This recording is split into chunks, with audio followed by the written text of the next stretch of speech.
Ladies and gentlemen, we are now live in prime time on the brightest lights, the biggest stage, the only platform where all music and wrestling matters. And it has been quite the week, and we're going to certainly continue it here because we've got a man that might be living in the Datitude era.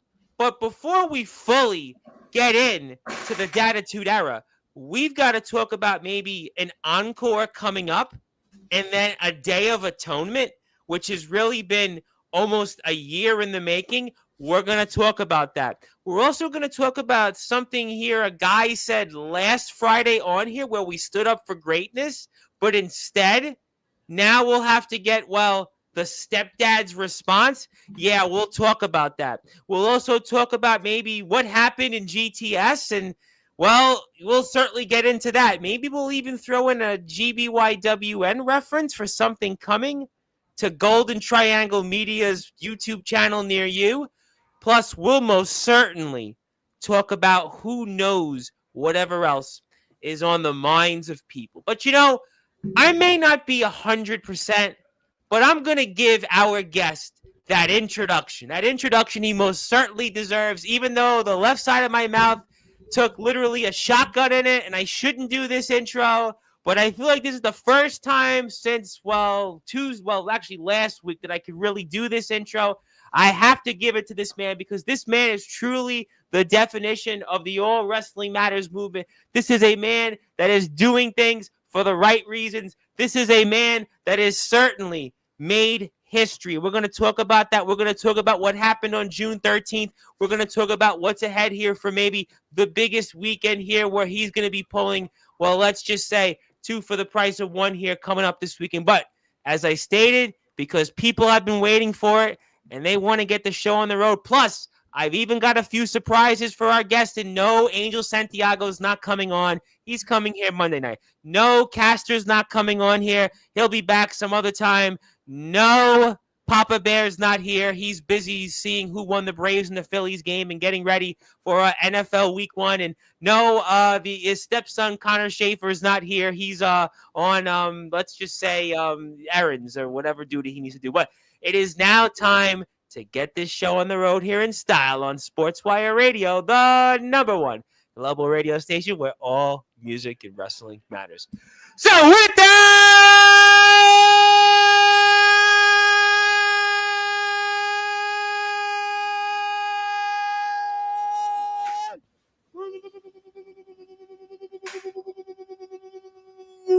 without further ado, here on the Sports Report, #1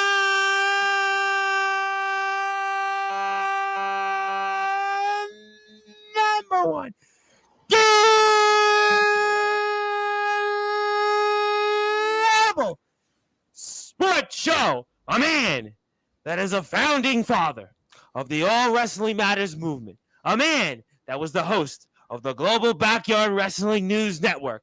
And a man that is one half of one of the greatest tag teams around in all of independent wrestling, the Stepdads. His name is, simply put, the reigning, defending GBYWN World Heavyweight Champion and the MPW Mad Pro Wrestling Grand Champion. He is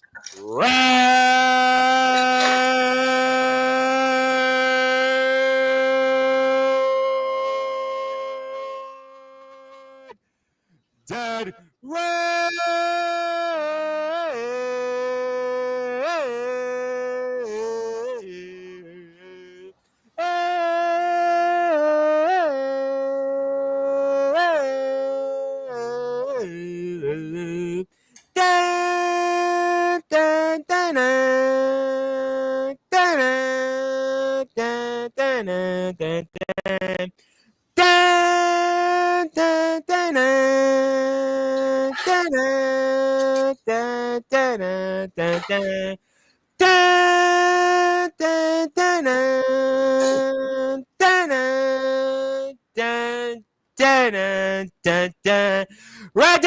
Radley Belmont.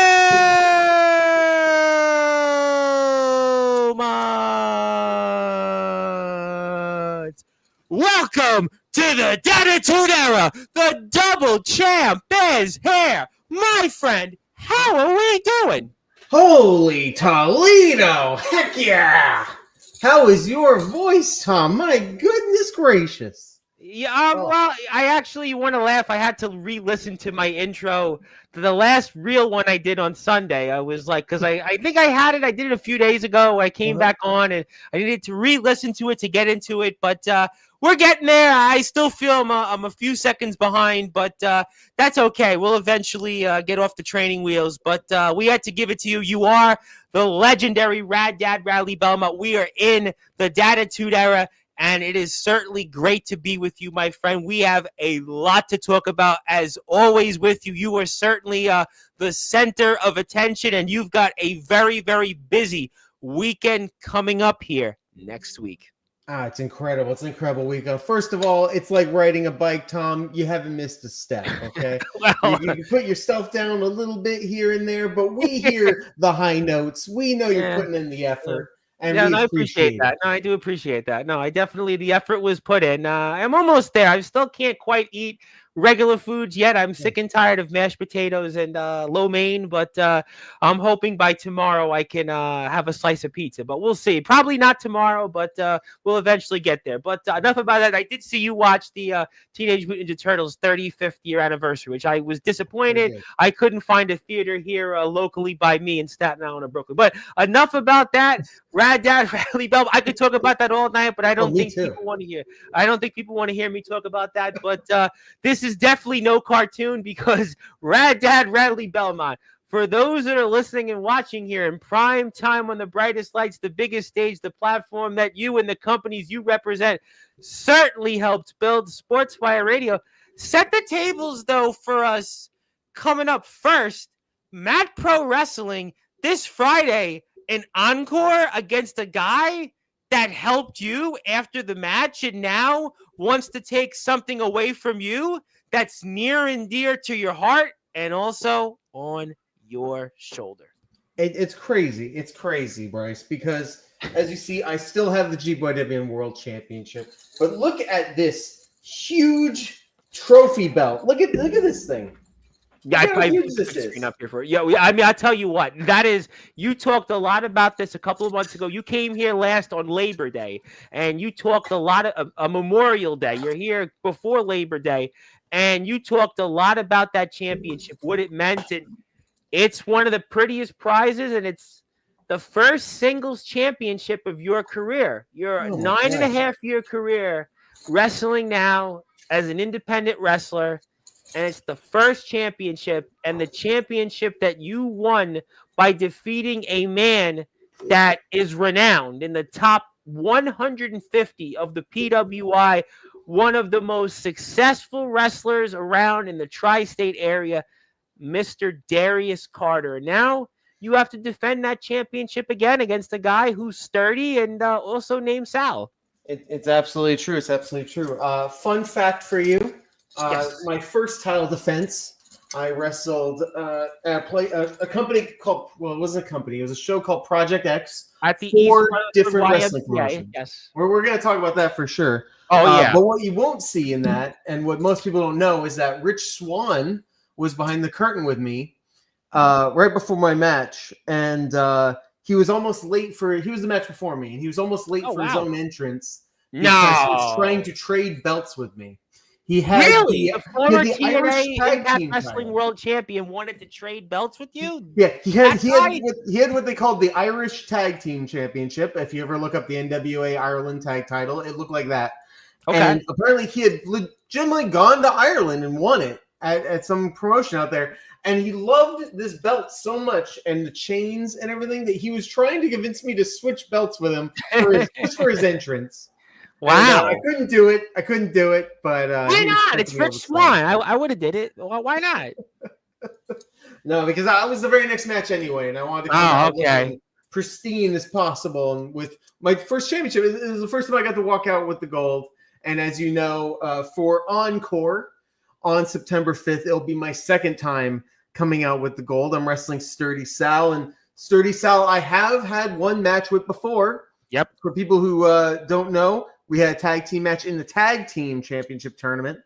And I ended up getting the win in that tag team match when his own tag team partner DDT'd me on the floor of the building and took me out of play for most of that match. When I was finally tagged back in, Sturdy Sal had enough of his tag team partner's cheap tactics. He's talking about that here. I can't put it up on the volume, but he certainly Mateo Marcellus and Sturdy Sal have had a problem ever since.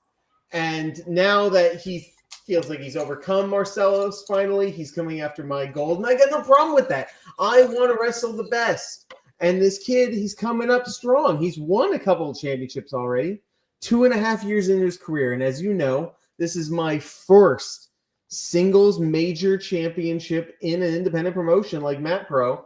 He's already won a couple from these other promotions, and he wants more gold. He has to prove it. He's got to prove it. And I am more than willing to be the man and the teacher that he needs to know that he cannot always succeed. I did not always succeed in my career. I had to grow by failure, by learning how to fall and how to get back up. And I want to do the exact same thing to Sal. You know, you don't want to have too much too soon. You might end up like, I don't know, like Darius Carter or something with all the ego in the world, you know, and he deserves, I'd say, at least most of the championships he gets. He's a little underhanded from time to time, but at the same time, I know Sturdy Sal is a different kind of wrestler. And I will say let the best man win because I think I am the best man for the job at Matt Pro. Well, listen, those are things, and I'll put the matchup with Darius for a little bit. We'll have it on in the background. We'll get your reactions toward it. But he talked about your age. He talked about, obviously, your time, and it's his time now. And you've reflected a lot about that. You've talked about you don't know how much longer you have as a top guy, and you seem to appreciate this moment. You know, obviously, we think you'll wrestle for 30 plus years. And what's his name? Was it Mike Jackson? I think is like 70 plus in the Indies. I always give that as an example. So, I mean, for all we know, you could be just starting out and have the success. But you've been open about that, and you really don't know how long. You've talked about what this championship means to you. Obviously, autism awareness. We know the story behind this company. This is one of those companies that really gets it. And this is the first championship of your career. But Sturdy Sal, I mean, he obviously sees things differently than you. And you've been very open about just where you are in your career and just what this championship means and how hard you're going to fight to keep it coming up this Friday. Absolutely. The person I think about most in those situations is Ricky Morton. Ricky Morton was a huge idol of mine growing up. I got to wrestle him. Man, you were in the ring with, by the way. I was in the ring with him, and I wrestled him. I believe he was 61 or 62, maybe 61 when I wrestled him, and he was still kicking my butt. I'll tell you that right now. And so in my mind, watched it on here on Sportzwire. I remember watching it with you. Yes. In my mind, there's no reason why I can't go to 61 and beat up another guy who thinks he's a rad dad, you know, for his time in the future. You know, there's no reason why I can't continue on and wrestle against the best of the next generation. But as you know, I'm 37 years old. This is my first singles championship. And for it to be Matt Pro Wrestling, a company that is all about autism awareness. It's about telling people no matter what's going on in their lives, they can be a champion in their own lives for their own families. That's super important message, a super positive message that we are all here for. And that's why Matt Pro has teamed up with companies like Pro Wrestling Magic, OWR, Pro Wrestling R. These are the companies that I've already defended this title in through events like Project X, a show that happened 2 miles away from MetLife Stadium. I know, at the East Rutherford YMCA, a place I know. Just hours before SummerSlam. Yeah, I mean, and that's what it was, you know. That's why this belt, this championship trophy belt, means so much to me, and why I want to hold on to it as long as possible, because I'm not just representing one league of wrestling. I'm representing a phenomenal cause that it's close to my heart with my friends and my family. And so to wrestle against some great stars, I mean, let's not call anything, it's not, we're going to call a spade here. Darius Carter is incredible. former 2-time Super 8 tournament winner. And I know him. I said it when you were here last time on Memorial Day. I know him. He's always on the Warriors of Wrestling shows that come out here in Staten Island and sometimes at St. Finbar's in Brooklyn. I've seen his poster many times on there. I know him from Pro Wrestling Magic. I talk about it all the time.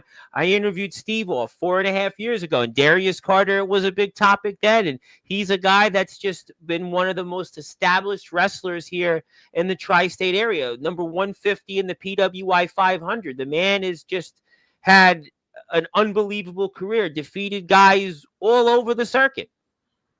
Absolutely. And a guy like Darius Carter, a guy like Jack Martins, who I truly believe will either get to WWE or will die trying. Tank talent in dog wrestling. I talked a lot about that when your stepson was here. That is a guy with so much potential, such a great look and a great attitude. He's motivated. He's hungry. And every time I see an interview with him, he's like, I know exactly what I want. I want to be in WWE. I want to be at WrestleMania. I will not stop until I'm a Hall of Famer. And when you have a mindset like that, that's going to take you real far. For me to already have wrestled him the amount of times I have, it's phenomenal. And they were all from Matt Pro Wrestling. And now we have Sturdy Sal, trained by the world famous Cheeseburger, who I used to watch Cheeseburger 3 a.m. on my computer watching New Japan shows live. Cheeseburger teaming up with Jushin Thunder Liger. This is the same guy that after my match, you won't see this on camera, after my match in the semifinals of Matt Pro Wrestling, Cheeseburger came up to me and said, I didn't know who you were before this tournament, and you're great. That's how he put it. He went, you're great. And I'm glad I saw your match. I'm glad I know who you are now. That meant the world to me. That meant the absolute world to me. And for a guy that's training these phenomenal talents, Troy Locke was the one I wrestled that night. You wrestled him in April. Yeah, in the April show for the semifinals. That's right. And he will be, just a little plug for him, he'll be wrestling for the Matt Pro Wrestling tag titles at this Encore event. So if you like Troy Locke, you're going to see something amazing from him. But to have that kind of pedigree, to already have won titles, I believe in Pennsylvania, maybe it was Delaware as well, I'm not quite sure, Maryland, somewhere around there. Sturdy Sal's had gold. Yep. Sturdy Sal's won his promo. He talked about He won a championship at a building called the the Falcon's Nest. That's a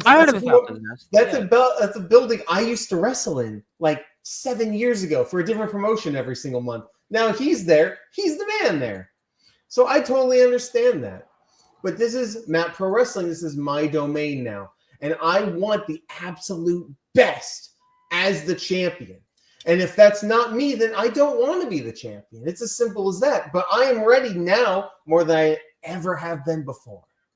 And obviously, listen, you're going to have to do a lot to keep that championship. And there's no question that you've got your work cut out with Sturdy Sal. And he's certainly been accomplished. But I figured for a few minutes, I would put some of the matchup here. A hard cam angle from you and the one and only Darius Carter. By the way, if you're out there watching this, wherever you may be, please follow Matt Pro Wrestling on Instagram. Check them out also on X. You can also subscribe to their YouTube channel as well. And please support a company like this because we're all, I think, supportive of autism awareness, and everybody's impacted by something in some way or another. And especially here on Sportswire, where we have been all wrestling matters. To me, this is the quintessential example of all wrestling matters here. But, obviously Darius is here. He has arrived. And I mean, you're about to get in the ring with what we talked about here on Memorial Day. I think there needs to be some context brought up right now because as you can see, I'm laying in the middle of the ring, barely conscious right now. First of all, I want to mention how incredible this venue, Matt Pro Wrestling, is found. I don't believe a wrestling show has ever been held here before. Wow. This is a theater in Brick, New Jersey. It's the actual theater name is advertised on the Encore poster, but. I love this angle. There's multiple angles, by the way, if you want to watch this match. But this angle really showcases how beautiful this venue is. And this is the venue we will have at Encore. You can see the crowd. Yeah, definitely theater vibe. You could definitely see. Reminds me, there was a company I used to work with in the UK that had almost a very identical look, Blackheart Wrestling, almost just to a T, the same setup that you have. But the context for the audience, you're on the ground, and it's not because of your intro, but something else happened before this. So what you're seeing now, you think, oh, Radley's about to wrestle, the bell's about to ring. What's happened so far is this is about 22 minutes into my time being in the ring, because my goal at Mat Pro Wrestling originally was to be the Iron Man of Mat Pro Wrestling, and because I knew I was a great tag team wrestler, and I felt that through my time at GTS and a couple other places that I had also become a really good singles wrestler. I wanted to try both. I wanted to see if I was as good at singles wrestling as I was tag team wrestling.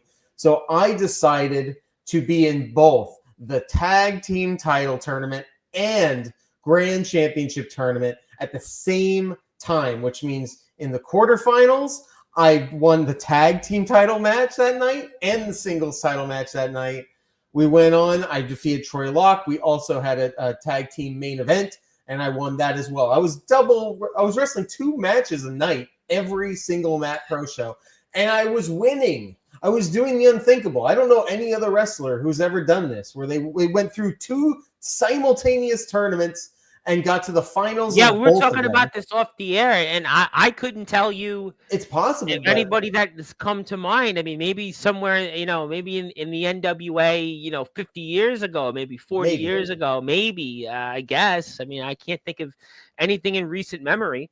So what you're seeing here is the aftermath of the Mat Pro Wrestling Tag Team Championship Finals, which was obviously myself and Papa Bear taking on South Philly's finest. Yes, we talked about that when you were here last. I remember they are a phenomenal tag team. I give them nothing but absolute 3 respect. Legacies Wrestling Tag Team Champions, right? 3. Oh yeah, they have multiple titles. I mean, I believe they've won at least a dozen. I think I've seen them in EBW. Yeah, I definitely I've talked about them in other places. I mean, right now they are technically also in the NWA. They were part of the Crockett Cup.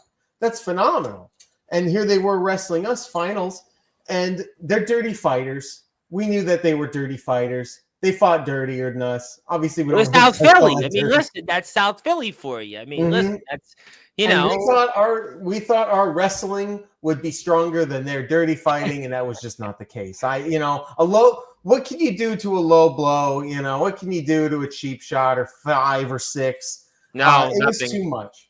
No. So I got low blowed. I took the pin. I lost. But Darius, look at what he's the veteran, right? He's had all this big stage primetime like experience, and you would think with the way you were down when this match started, he would have just beat you up and not do these kind of tactics from a veteran like him. He'd want to just go home and get the win and drive home safely, but instead, he's letting you hang around here. It really makes me wonder if it wasn't Darius Carter, how this match would have gone. Because after I lost the tag title match, South Philly's finest celebrated by hitting me in the head with a baseball bat. Like good old Triple H with a sledgehammer. He got me right in the head with the baseball bat, right on the point, bam. And that's why I was on the ground.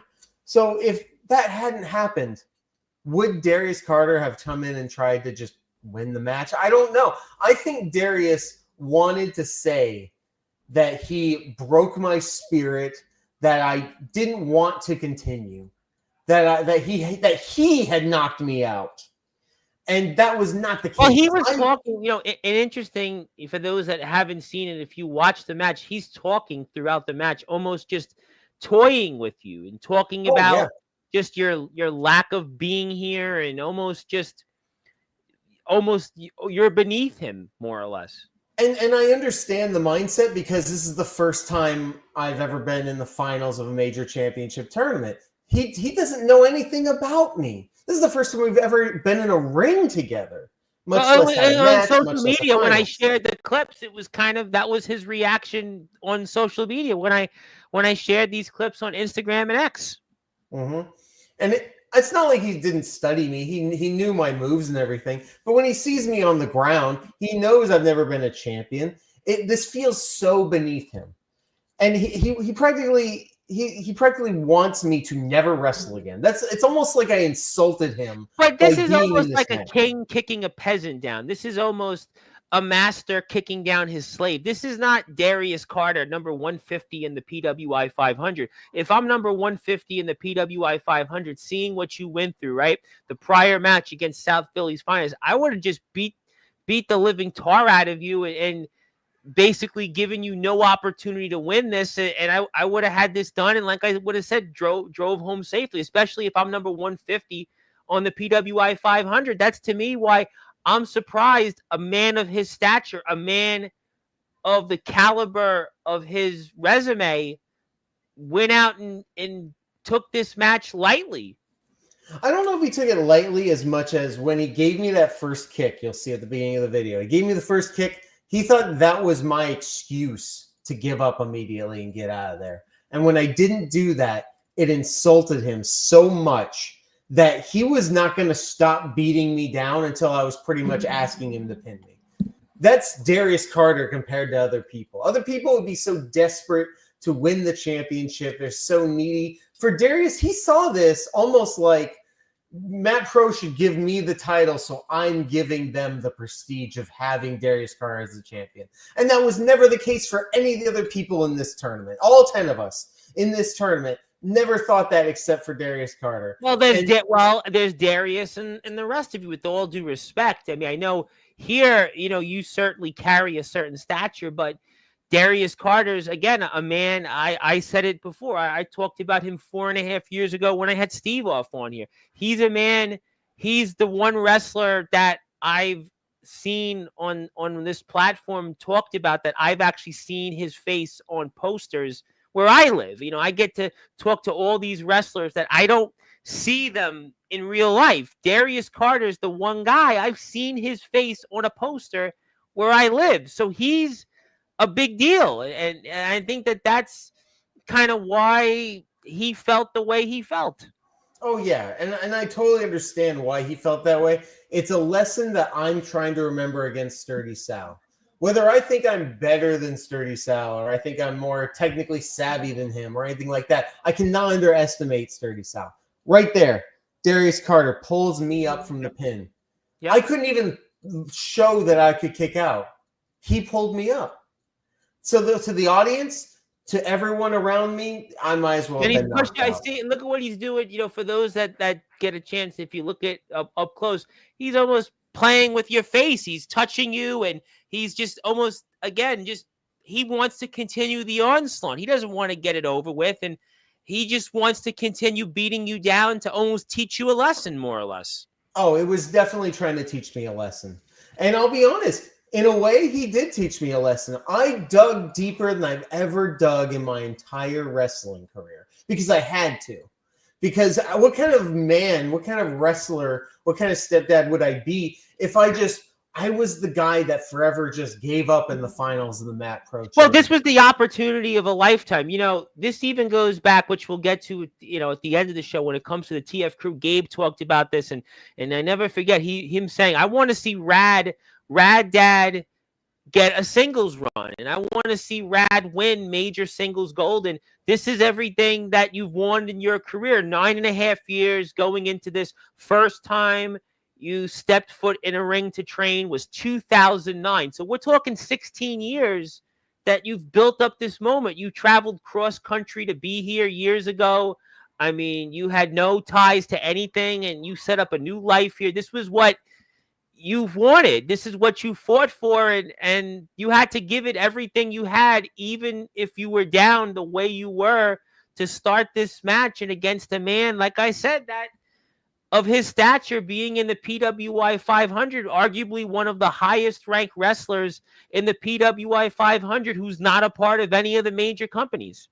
Yeah, I would still argue he's the best wrestler on the independent scene today who has not been signed to or being shown in a major promotion at all. Yeah, in my opinion, he's still phenomenal. It's a man, dressed up in royalty, the best of the best. He has the best training. He's wrestled the best opponents. He's had the best situations. I am the ultimate underdog who's overlooked. I am a journeyman. I did not come from the best schools. I have not had the red carpet rolled out for me in any situation here. And it's taken me this long to get here, but I still got here. Oh, the referee. How about that? Now, how about that mistake that gives you a chance here? This is where the ref gets knocked out. And that's the moment. That's the moment that changes everything from here. Darius knew that he could have tried so much harder to actually take me out. Instead, he wanted to break my spirit. And the one thing about me that everyone's starting to learn is that I have the unbreakable spirit of professional wrestling. That is what I'm trying to convey every single time I'm in the ring. Right there, stunner to Darius Carter. Well, we got no ref, though. There's no ref. Where's the referee? Ref? I'm not pulling Darius up here. This is it. What's going through your mind there? You almost had him. You thought you had him. What's going through your mind there? Two things. Stepdad stunner and a lot of pain is rushing through my mind. Remember, I'm exhausted. I'm essentially, I don't know exactly where we are in the match. I've probably wrestled over 40 minutes. We're like past the 10-minute mark, if I recall. Yeah, so I've wrestled somewhere around 35. Yeah, we're at the 12-minute mark, so we're talking 30-plus minutes you've been in the ring. Yeah, I am exhausted. Those are theater lights. Backstage, there was a casket sitting next to the entrance because it was a Beetlejuice production they were doing there. How ominous can you get? Oh, here we go. And there we go. Wait, but... Now, theoretically, that's a disqualification. I should probably win the title, but whatever. Well, wait a minute. Not so fast. Hold on. So fast. I guess we've both hit a referee at this point. This is completely out of control. 1, 2, 3, 4. And the one time Darius says, "Forget this. I need to win." That's what happens. He takes out the referee, and then that goes back to listen. Unlike a guy of his stature, he should have finished this the first 3-4 minutes. You were down and out, and all he had to do was just pile on. There was no chance for any offense from your level of where you were in the ring, and this would have been over. All she wrote. But again, he put himself in this position where now there's a level of doubt with the referee being down. Carter comes back, and he does what he does, but there's nobody here to count, and you're now getting... That's the moment. Right there, when I put my hand on his foot, he realized I was not going to stop. There was one level of adrenaline that you had left. You had something left in the tank, and now he's going back to the outside. He's looking for an object. He sees that championship belt. He's got the championship. He looks at it, and he's obviously looking to do something with it and use your skull is certainly a memento. I know a referee's down. Obviously, I stunned one of them. We only had 2 referees that entire night. So we are refereeless now in this company. The only other person that could do a cover wait a minute. is the owner.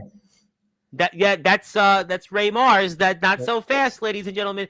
There is the owner of Matt Pro Wrestling, the one and only Ray Mars, a man that is certainly accomplished in his own right inside the ring, and he's been in there with the who's who of others, and he's fighting with Darius Carter there, and he pulls him aside. But wait a minute, roll up, and wait a minute. It looks like we need referee shirt. Wait a minute, is that Ray Mars putting on a referee shirt? 5, 6, come on, 7, 8, wait, come 9, on. 1, 2, 3, ring the bell, ladies and gentlemen. Brand new Matt Pro Grand Champion, ladies and gentlemen. He's done the unthinkable. The legendary Radley Belmont has won his first singles championship of his legendary career. After 9.5 years as a singles and tag team wrestler, he has finally won his first singles championship and one of the most potent and important championships to any wrestler here around. The Matt Pro Wrestling Grand Championship. After what Rad Dad has went through tonight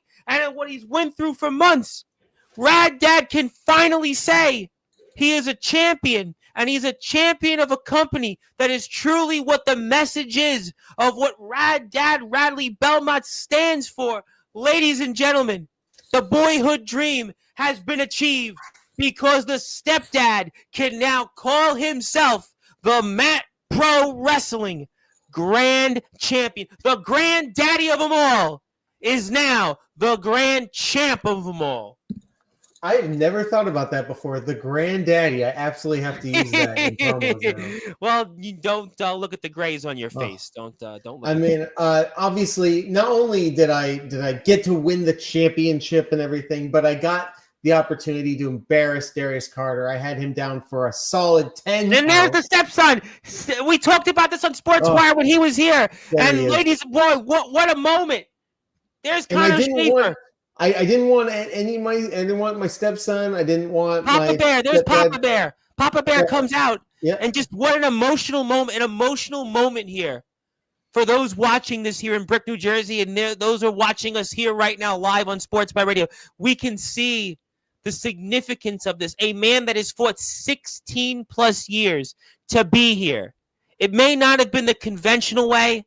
It may not have been the long and easy road that he would have hoped, but he's here and he's made the most of it. And maybe he's had the most impactful victory of them all to win a championship like this by beating arguably the man that is the best wrestler out there, not a part of the major companies. This is, ladies and gentlemen, what it's all about. This is what this sport is all about. This man has put his blood, sweat, and tears out there to not only give us a voice, but now to call himself the Mat Pro Wrestling Grand Champion. Oh, we are definitely living in a granddaddy era, in a datitude era.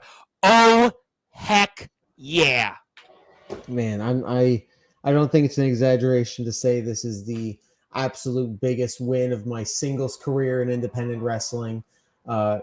As you know, 98%, maybe 99% of my independent wrestling career was as a tag team wrestler. And it was at the beginning of this tournament, maybe 6 months earlier, that I said, gosh darn it, I'm going to try this singles thing out because I think there's something here. I don't want to end my career 10, 20 years from now, whatever, and say, man, I wish I had tried to see how far I could go as a singles wrestler.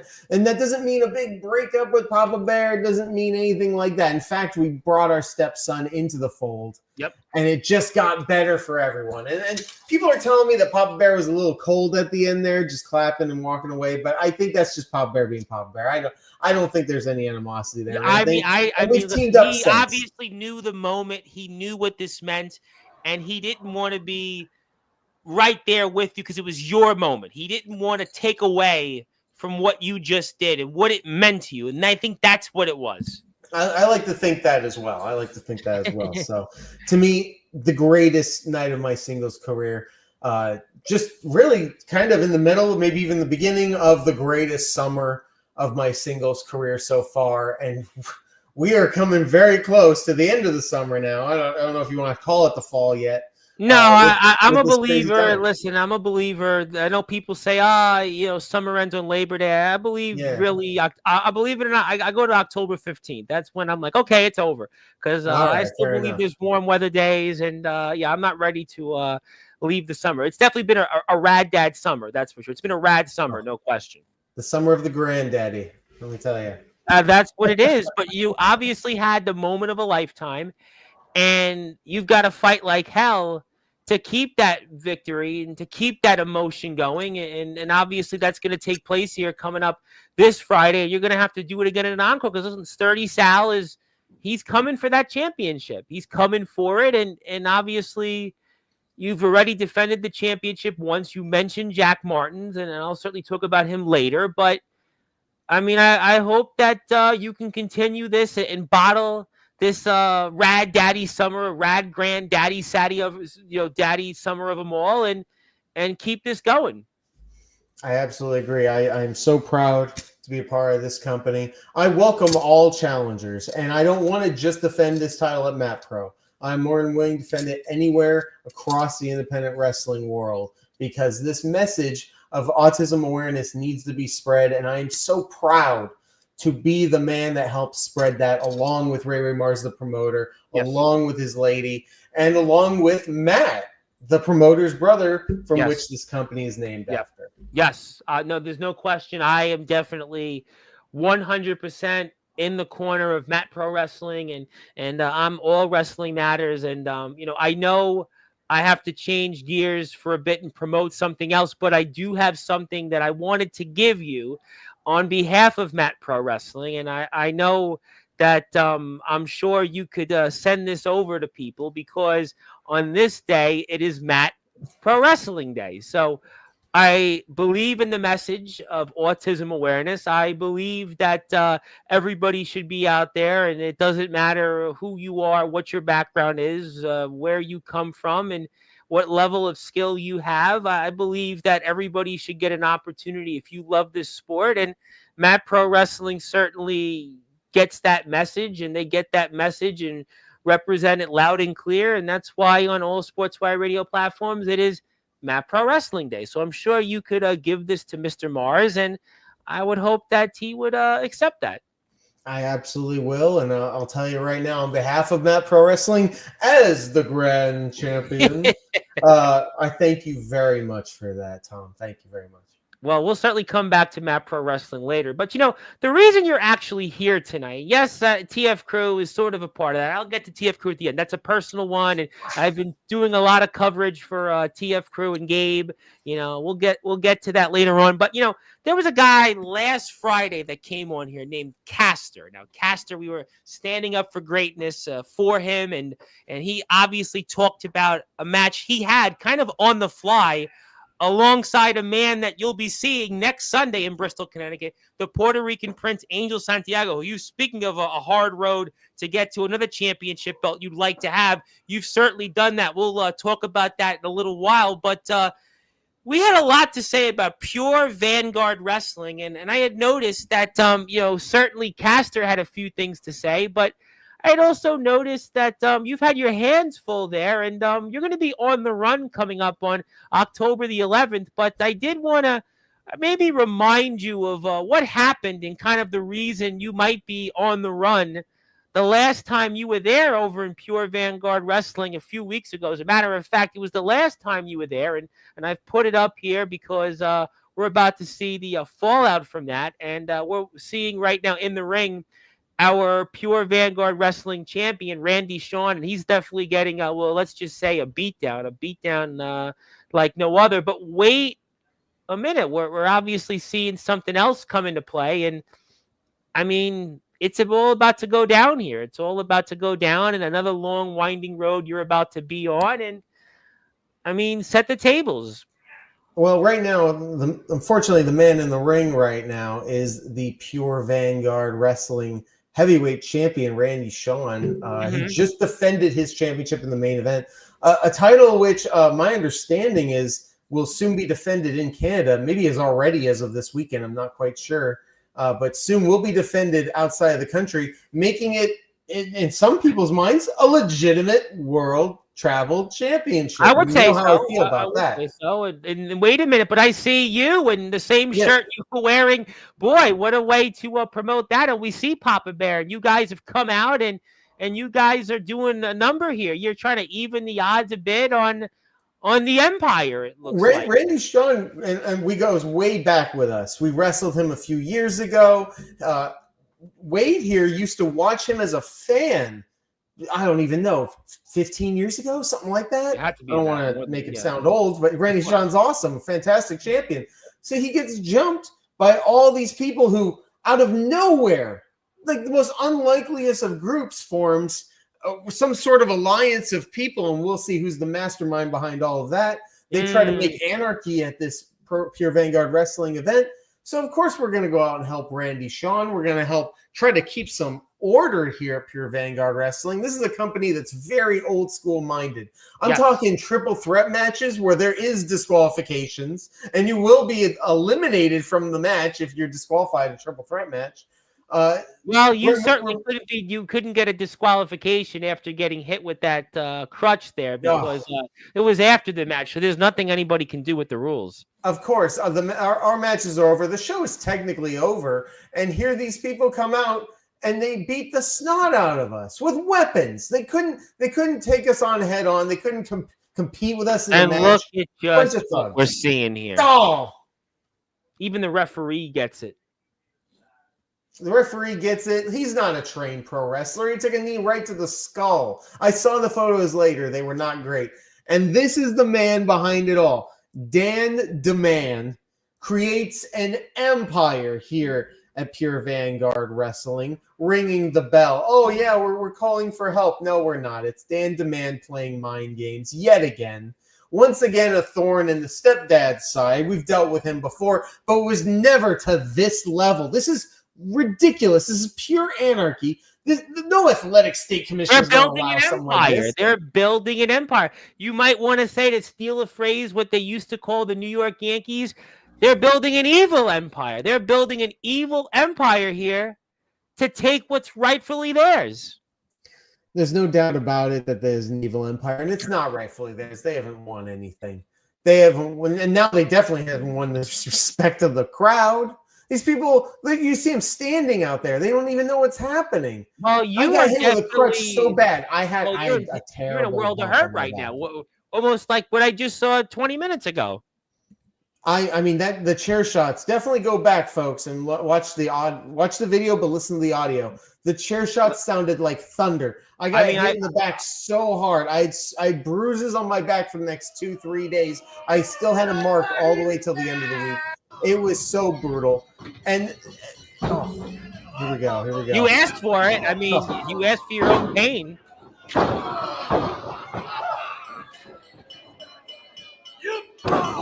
It's something that I'm gonna think about every day. Well, I'm used to that. I had a shotgun go off in my mouth on Wednesday at the dentist, so I can definitely say I can relate to the pain.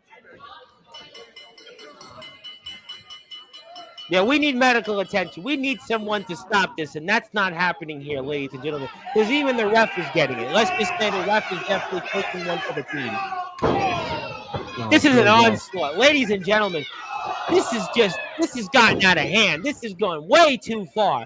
This is just debauchery. This is just chaos is unfolded here. It descended upon Pure Vanguard Wrestling, and yeah, ring the bell, but there's no bell. And this is why Dan DeMann is here, because he's built an empire, an evil empire, some would say, to take what's rightfully theirs. And yeah, we can see him coming into the ring, but all of what's left is just the empire to stand tall. I haven't watched this footage since it was released. I saw it when it came out, but I don't have to see it. I think about it every single day. You got nightmares. You got PTSD, I'm sure, from this. You've got, certainly some. You're gonna have more of that tonight. I apologize. I mean, I'm just going to say, hopefully, I'm pretty sure I'll be healed up by September 5th. I don't want to think Friday, about it. Man. That's Friday. You are. It's been a rad dad summer, no question, but you are the granddaddy, but you better be healed. Because there's an empire there that's just... He got me right in the lower back, too, and I was having trouble walking the next day. I'll be fine by September 5th, I think I'll be fine. But I hope you'll be fine, certainly, for October 11th, because, I received word, there was obviously some talk of you coming on here tonight on Sportzwire Radio. And, since we saw this footage of what happened between yourself and Papa Bear and our Pure Vanguard Wrestling champion, Randy Shawn, and this empire being formed, I had received word here, and I had received a message that I hope that we can certainly convey on the air, and I hope that you'll pay attention to this, because our head of talent relations in Pure Vanguard Wrestling, Nick Mitchell, you might know the name. I'm sure you definitely know the name, and he wanted to relay this message to you that coming up on October 11th, when you and Papa Bear return here, and, well, there's going to be nowhere to run. Nowhere to run for the empire, because it's going to be you, Papa Bear Wade Kruger, and how about the reigning, defending, Pure Vanguard Wrestling champion Randy Shawn, and we're going to see if you guys can get your get back, and if the empire will have nowhere to run, because now it's official, ladies and gentlemen, October 11th, the next Pure Vanguard Wrestling show where you're going to see the stepdads. They'll be in action, 6-man tag alongside our Pure Vanguard Wrestling champion, Randy Shawn, against the Empire. That is incredible news. What did I tell you about Pure Vanguard Wrestling? They're always a step ahead. Dog, always a step ahead. Everyone there, they're not going to let the chaos reign. They're never going to let the chaos reign. The Empire might try to strike again, but we're going to make them fall again. I'll tell you that right now. And I can't speak for Randy Shawn. Maybe he's out there for revenge. We're not coming for revenge. The stepdads are coming for justice. And we will have justice October 11th. I guarantee it. You know, it may not be the Empire Strikes Back, but rather maybe a return of the Jedi. A return of the Jedi in the stepdads alongside the reigning defending Pure Vanguard Wrestling champion Randy Shawn. Yeah, I think that's going to definitely take place here coming up on October the 11th. And if you want to certainly see some more footage of what's out there in the world of Pure Vanguard Wrestling, I got a couple of ways for you. You can do that. First of all, hit the sub button on YouTube where you can see some Pure Vanguard Wrestling content. You want to follow them on Instagram? Here, you got that link up. There's a number of ways you can get in touch with Pure Vanguard Wrestling. Facebook, definitely join them. X, you can join them. You can pretty much join them anywhere and everywhere because, well, we're going to find out who's got nowhere to run because that's the poster. It's going to take place here coming up on October the 11th, just a few days right after my birthday. And, of course, Bristol, Connecticut. And why is Bristol, Connecticut known for so many people? Because, well, that's the home of, well, the worldwide leader of sports, but the worldwide leader of wrestling is also in Bristol, Connecticut with Pure Vanguard Wrestling. And we're going to see, as I stated, those stepdads. It includes our guest here tonight, Rad Dad Radley Belmont, alongside Papa Bear Wade Kruger against the one and only Randy Shawn with and against the Empire. You can see that here coming up, and go follow Pure Vanguard Wrestling on Instagram. That's the poster. I'm sure we'll talk a lot about that before October the 11th. And like I said, one more time, it's official. The stepdads and the reigning defending Pure Vanguard Wrestling champion Randy Shawn look for their get back. They will see a return of the Jedi as they look to strike that evil Empire. And we'll see that 6-man tag here coming up on October the 11th. Man, Tom, you made my night, my friend. You have made my night. What an awesome announcement. Pure Vanguard Wrestling is a company to keep an eye on for sure. They've been around over a year already. Their champion is defending in multiple countries now. This is a company to keep your eyes on, folks, and we're going to make sure that it's action-packed excitement, but we're also going to do it our way, the old school style. Well, we're going to certainly be talking a lot more about that. Like I said, follow them on Instagram, follow them on YouTube, follow them on Facebook, anywhere on social media.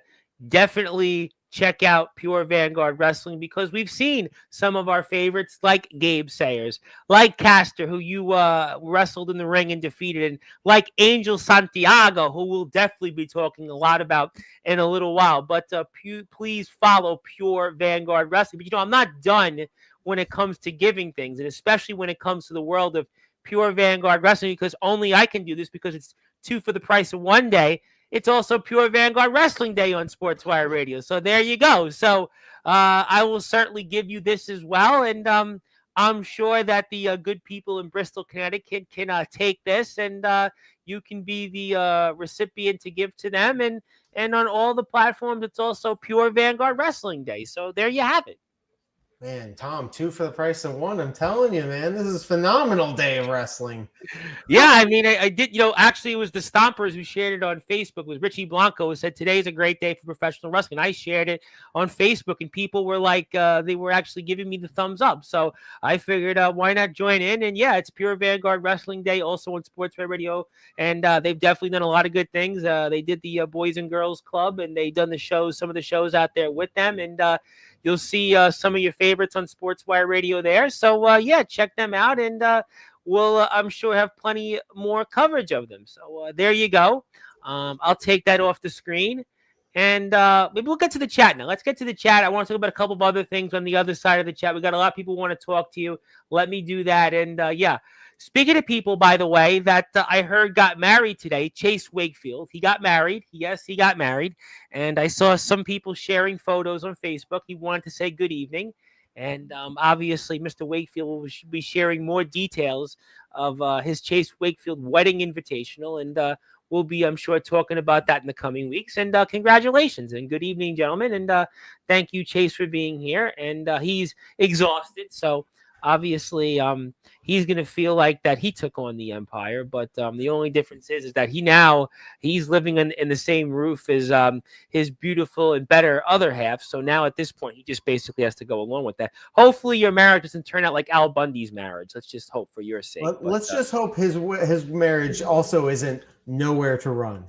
That's true. You know what? That is a great segue. That's why we support Pure Vanguard Wrestling. And this guy has been waiting, and he was almost facetious about this. And he said, "Oh, when did this just pop up?" Mr. Sean Jovi, the All Wrestling Matters archives man.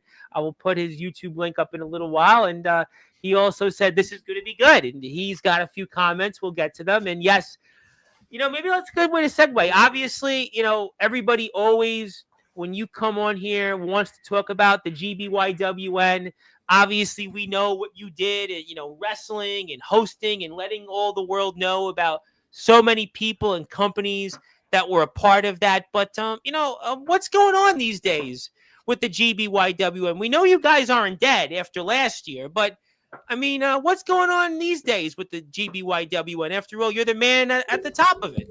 Well, for those who don't know, I am the GBYWN World Champion. And even though this was my first major independent wrestling championship, defeating Darius Carter, last year I won my first, let's say, underground wrestling, unsanctioned wrestling world championship. And we're talking about a championship represented by names like, I don't know, Ring of Honor World Television Champion Tony Deppen. How about I heard of him. How about AR Fox knows who I am because of my old yard days? Let's talk about Matt Nix. If you don't know who that is, he's a freelance wrestling promoter. Also wrestled Cody Rhodes on Dynamite and got his name chanted over Cody. Former GBYWN World Champion. We're talking about Alex Zane, who not only wrestled for New Japan Pro Wrestling, but was also in Ring of Honor. And, I know. How about... let's see. What can we say? How about Will Ospreay? I heard of that guy. Yeah, who once wrestled for the GBYWN World title when the title was being defended in the UK. This title has been in the UK and Canada, all over the United States. I wrestled for it in Salt Lake City, and I have it now here in New Jersey. Wow, yeah, you went from Salt Lake City to Jersey. Wow, and it was even recognized in Australia as well. So a very prestigious title, in my opinion. And if you ever see anything go viral with an underground wrestling match that looks a little old, something crazy like a tombstone pile driver being German suplexed into another tombstone pile driver, that was from this company, from this alliance. Yeah, and how about this other guy, Matt DeMorris? So what about him? That's a guy a lot of people, rave about also. Matt DeMorris, I'd argue, the most influential backyard wrestler of the last 20 years, 25 Absolutely. years. No, listen, Chase Wakefield, we talked a lot about him. Him. That was a big inspiration. Yeah, the best in the yard is tomorrow. And you ask the guys in VTW. That's, a big thing for sure. Men like Sammy Guevara have gone on Twitter and publicly said that Matt DeMorris inspired him. Donovan Dijak was inspired by Matt DeMorris. Many, many more than I don't want to drop names of on here. People know about the GBYWN. Maybe if you don't, your favorite wrestler most likely does. And that's a huge honor to represent that in its legacy with this championship. And even though there's not as many shows as there used to be, we still have a reunion here and there, which is where I won the championship. There was another reunion I highly recommend you check out called Backyard Gathering 8. That happened just a couple months ago. I attended the event, but I did not defend the title, unfortunately. I had some terrible skin issues. Listen, I think you can get a pass on that. Yeah, I am as white as a ghost, yet I lived in Las Vegas for 16 years. That is because I cannot get a tan. Wow, okay. The irony of that. I talked to Monster Mac 2 weeks ago about that. He go, brother, you need a tan. And I said, I cannot get a tan. This is me. Listen, I'm as white as you, and I don't know. Maybe a couple of times in my life I've had a tan. I don't know, but I mean, yeah, I feel your pain. I cannot get a tan. My mother has had skin cancer twice. We are a family that cannot get a tan. I'm sorry.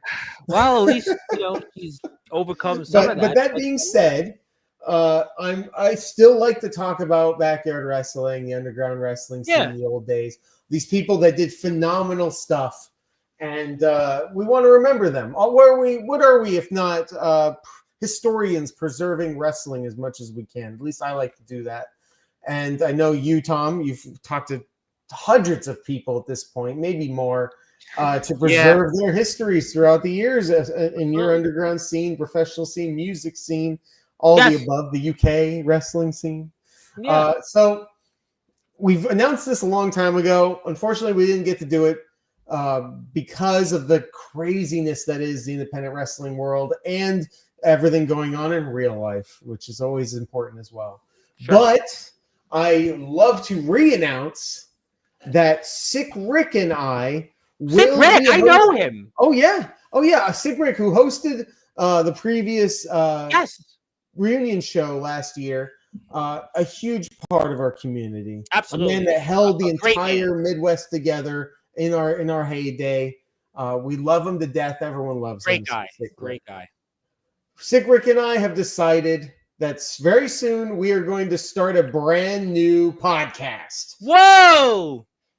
It is not just an audio podcast. We'll be talking just like this. But don't worry, Bryce. We're not going to step on your toes. No, you can step. The dentist took a shotgun in my mouth. Maybe it's time for me. I got one shotgun in the mouth. Maybe it's time for the right one. No, you guys can take over. Listen, I mean, I'm ready. I mean, at this point, it took a lot to do that intro. So, I mean, by all means, you and Sick Rick, I mean, I think a lot of people, Jovi would be here 24/7. A lot of other people would be here 24/7. They're sick of the mutton chops. They're sick of the hair. Come on. They're sick of the intro. They would love to see you guys on here. There is only one Sportswire Radio, and there's only one Reverend Tom Bryce. I'm the number one. My little niece was actually mimicking the intro yesterday. I was like, I didn't realize people. Yeah, so there's people that they watch it, but it's exciting news. So you guys are going to start a podcast, which is going to be right here on the YouTube channel of Golden Triangle Media.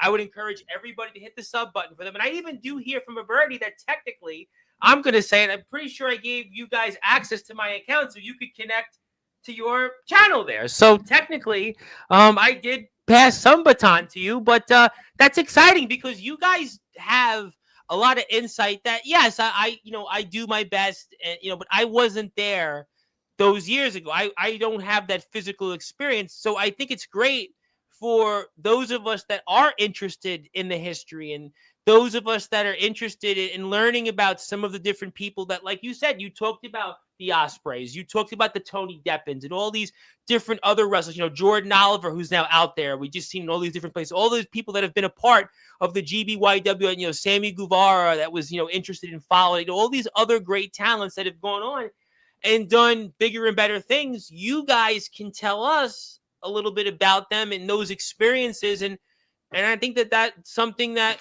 all of us should be excited about. I know we'll tune into. Absolutely. And I've done 2 podcasts in the past.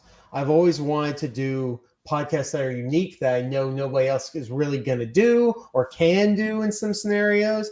And thanks to you, Tom, I like to think of us as a spiritual partner here in this thing, a sister promotion, whatever you want to call it. In this, we're side by side. We're not going to dance on each other's toes or nothing. Yeah, you could dance on my toes. Listen, the dentist already did on my mouth. So you can do the toes. I mean, it's, either way, I'd say about 10 years ago, I did a GBYWN podcast where I interviewed wrestlers on the spot, like as these events were happening. And that's pretty cool, though. I get asked a lot about that. I was at a party yesterday. People asked that was phenomenal because it was in real time talking to these people about why they were in wrestling, what they were doing.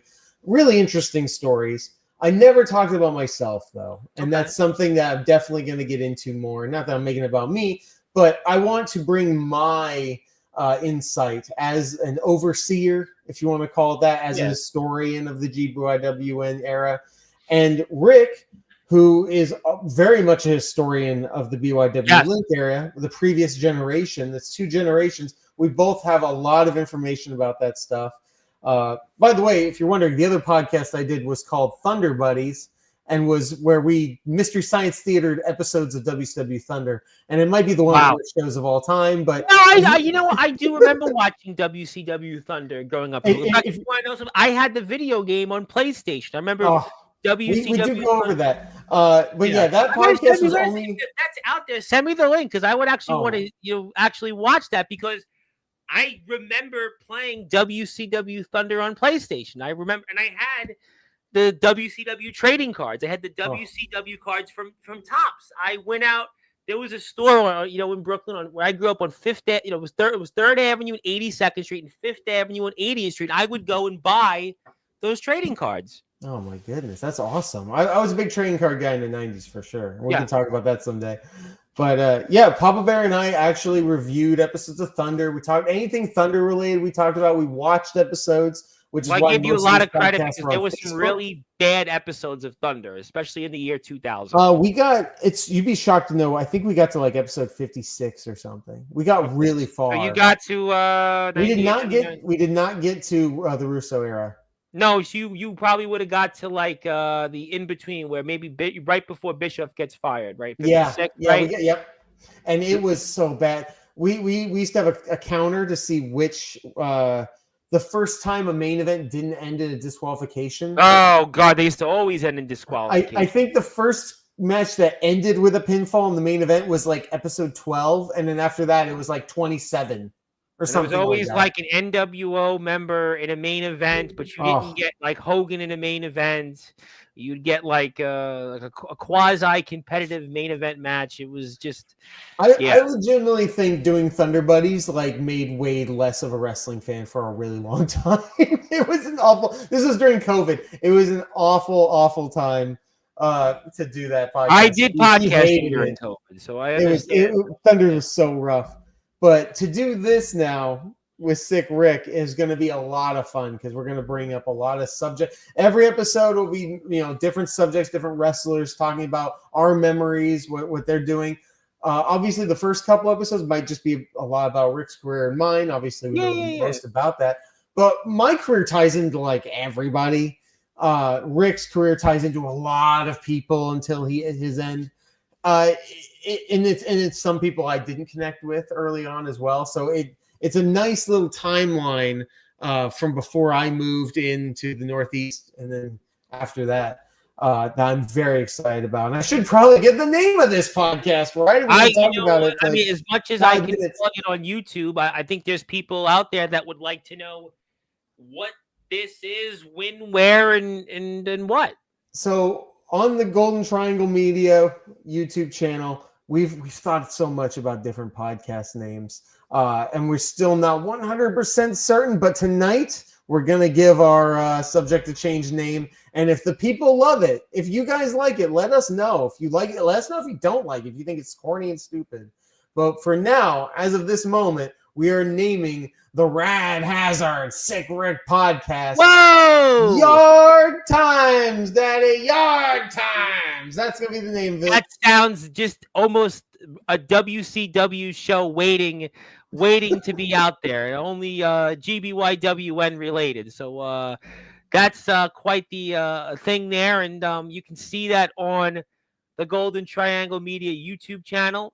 You can see that either there. Also, please sub to Golden Triangle Media. Sick Rick has been here on multiple occasions. Oh, yeah. And I would highly encourage that you support them. And I do want to go bump up somebody here in the chat because my buddy Hubie Jenkins wants to say, who's become a regular here, who's back on Sportswire next Tuesday out of Ohio, wanted to say that he's posted some clips in the past of the EWA on the GBYW when it was on MySpace. I was about to say Facebook and MySpace. So that's a little before my time, but there you go. I mean, the MySpace era when Tom was running MySpace. Yeah, that guy, man. And apparently that's what Hubie Jenkins is saying. So there you go. The EWA was around. To be honest, the first time I ever found a GBYWN promotion that I could actually travel to, it was through MySpace.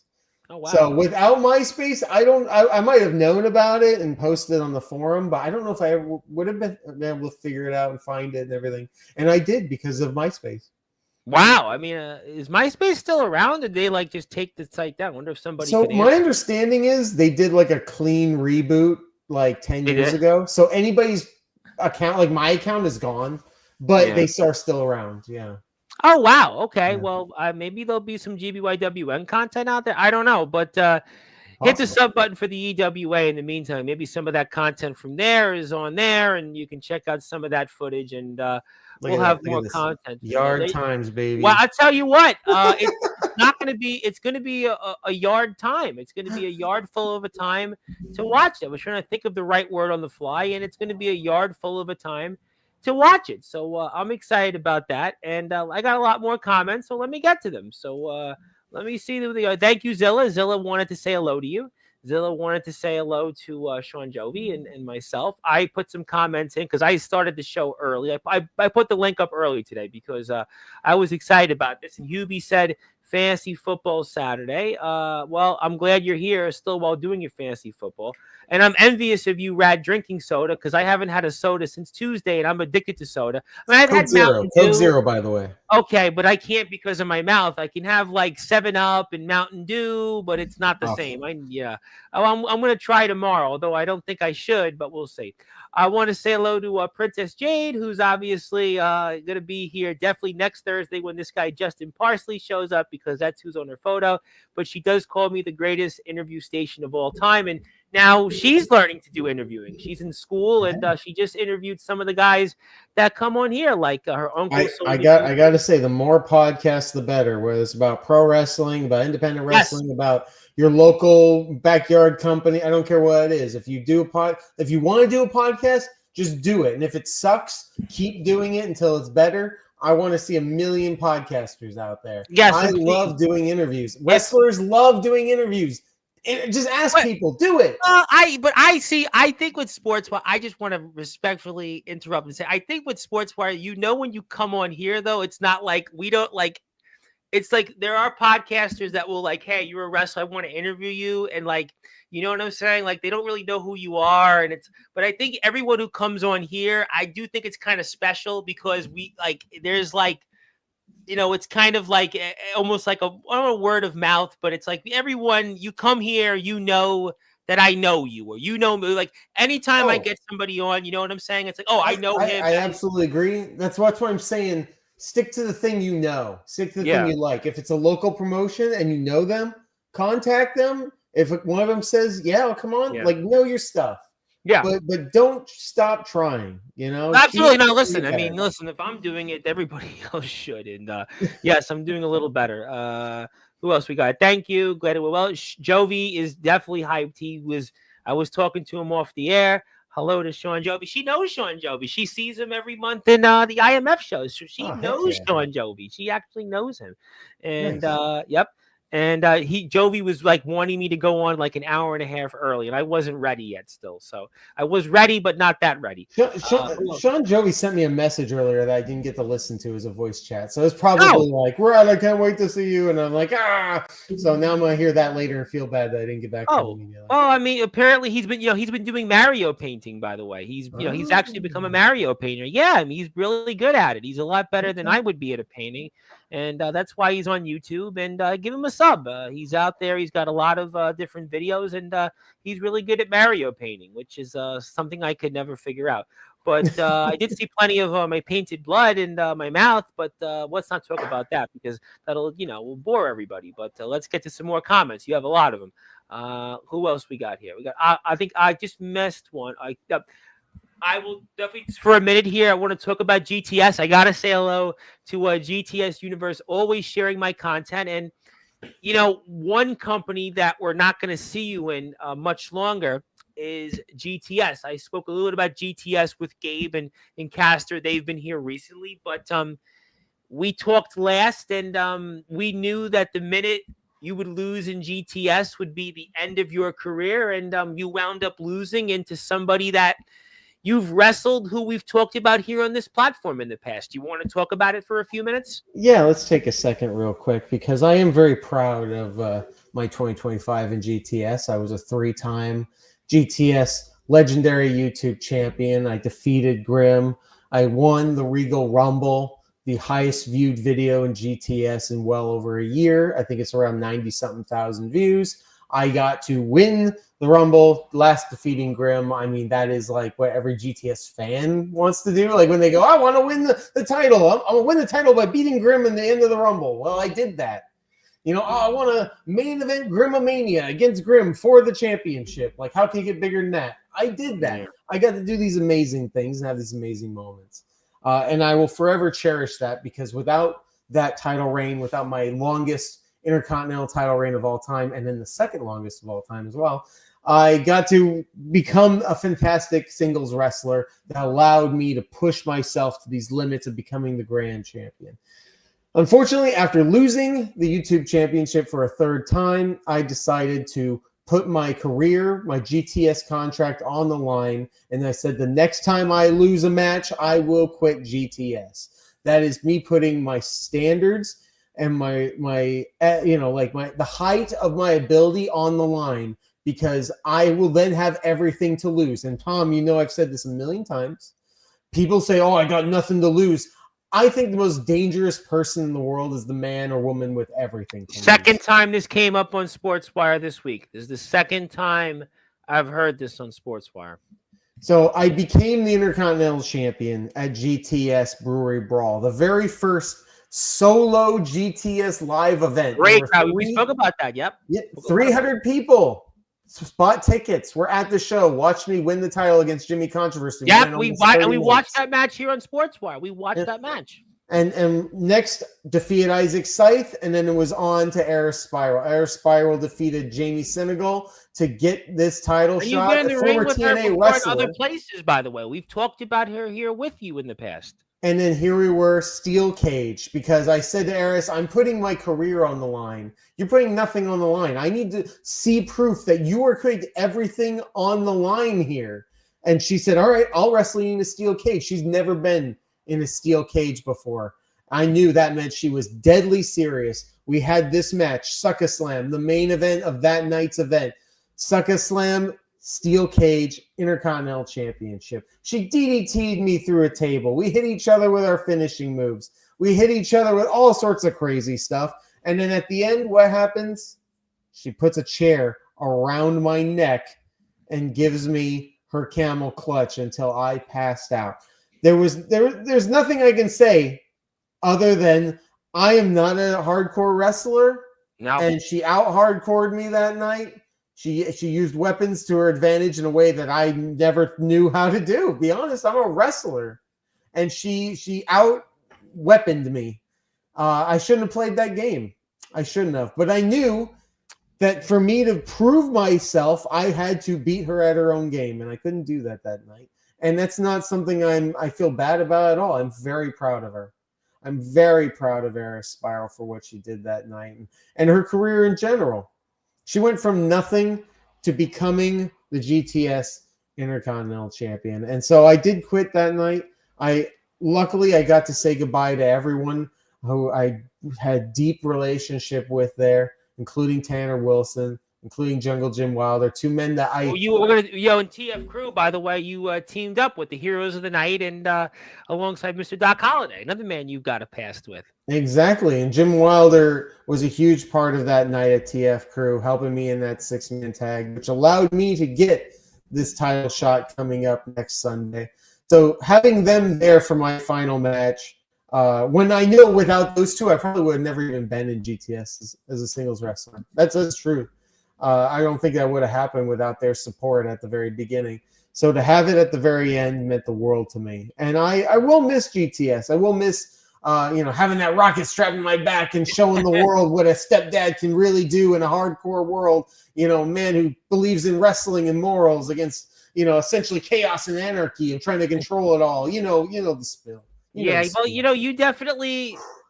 were on that rocket ship. You were launched with it, and you did a lot there in GTS, and there's no question that you found a way to be as successful as you were in that huge vacuum there that is GTS, number 7 in terms of wrestling companies. Obviously, we talked about the match you and Jimmy Controversy had and just what you went through and, your wars with Grimm and just what we did, and we saw that, the Datitude Era went through GTS, and the Datitude Era certainly lived, and definitely no shame in losing here the way you did, but that's just the wrap on your run in GTS. Absolutely. And the Datitude Era comes and goes in waves. It's always there, but sometimes it leaves one company and enters another. And that's just how the cookie crumbles. We all know that.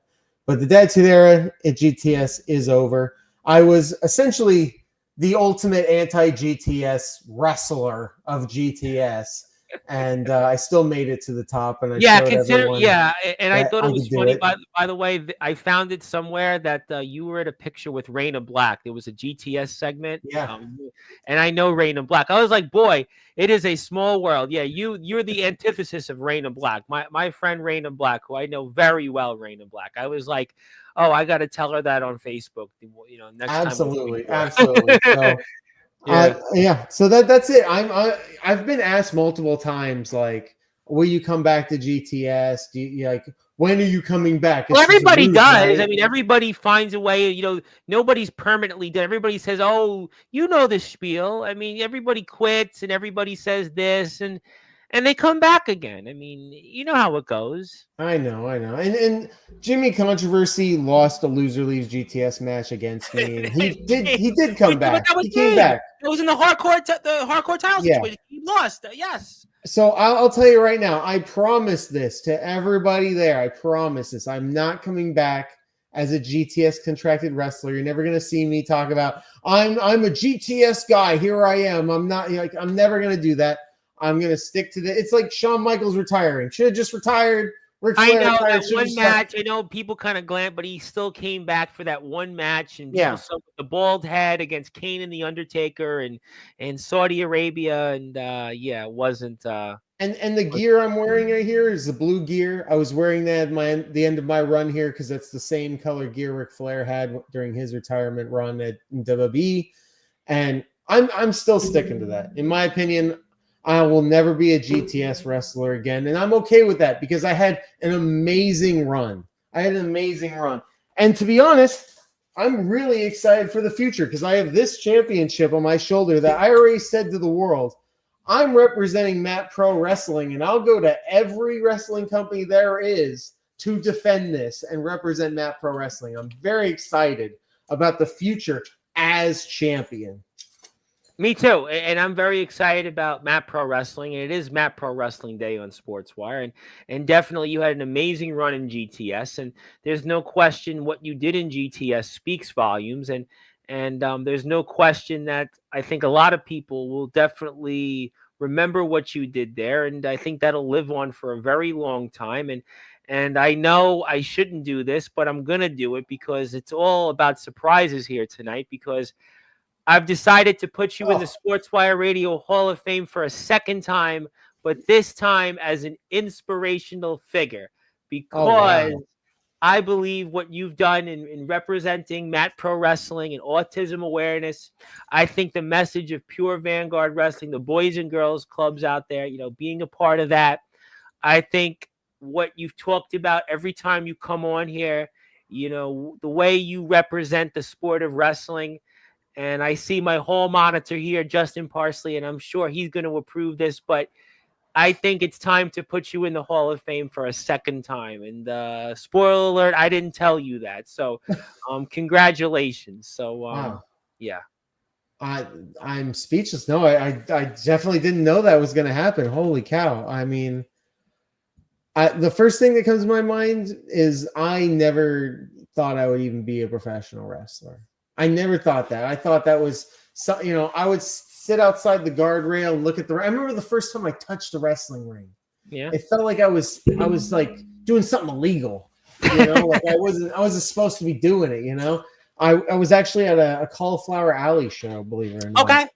In Las Vegas. And the main event just ended. Chris Hero. I want to say Chris Hero wrestled for the NWA Heritage Championship or something like that. Okay. By the way, Chris Hero, former GBYWN era wrestler. We'll get into that in the podcast. But and so I touched the ring ropes and hit the mat, and I was like, wow, I think I did something illegal. I better get out of here, kind of thing. I never thought I would be in this situation.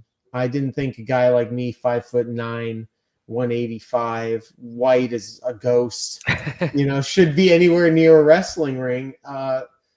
And then it really was just one thing came to another, and I was always willing to learn and do as much as I could to be there. I wanted to be there, and even though I didn't think I was going to be the next Roman Reigns or anything, I wanted to be the best Radley Belmont I could be.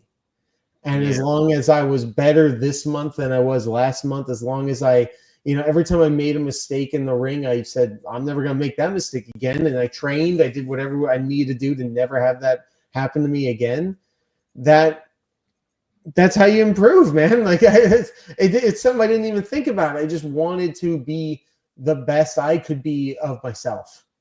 And that reflected on everything else in my life. I moved across the country to the Northeast because of professional wrestling. Yeah, I mean, that's a big gamble in itself. I mean, there's a guy, Mickey Vargas, that just did the thing in reverse. He went from here in New York, in Buffalo, and moved to Texas because of wrestling. He wants to be a professional wrestler. And I think that's just, you talk about it here all the time when you're on here. Most of your friends come from wrestling. And I think that's, a big statement. Yeah. 99% of the people in my life come from wrestling. And it all comes from the passion I have for what I love. I want everyone to have something like that.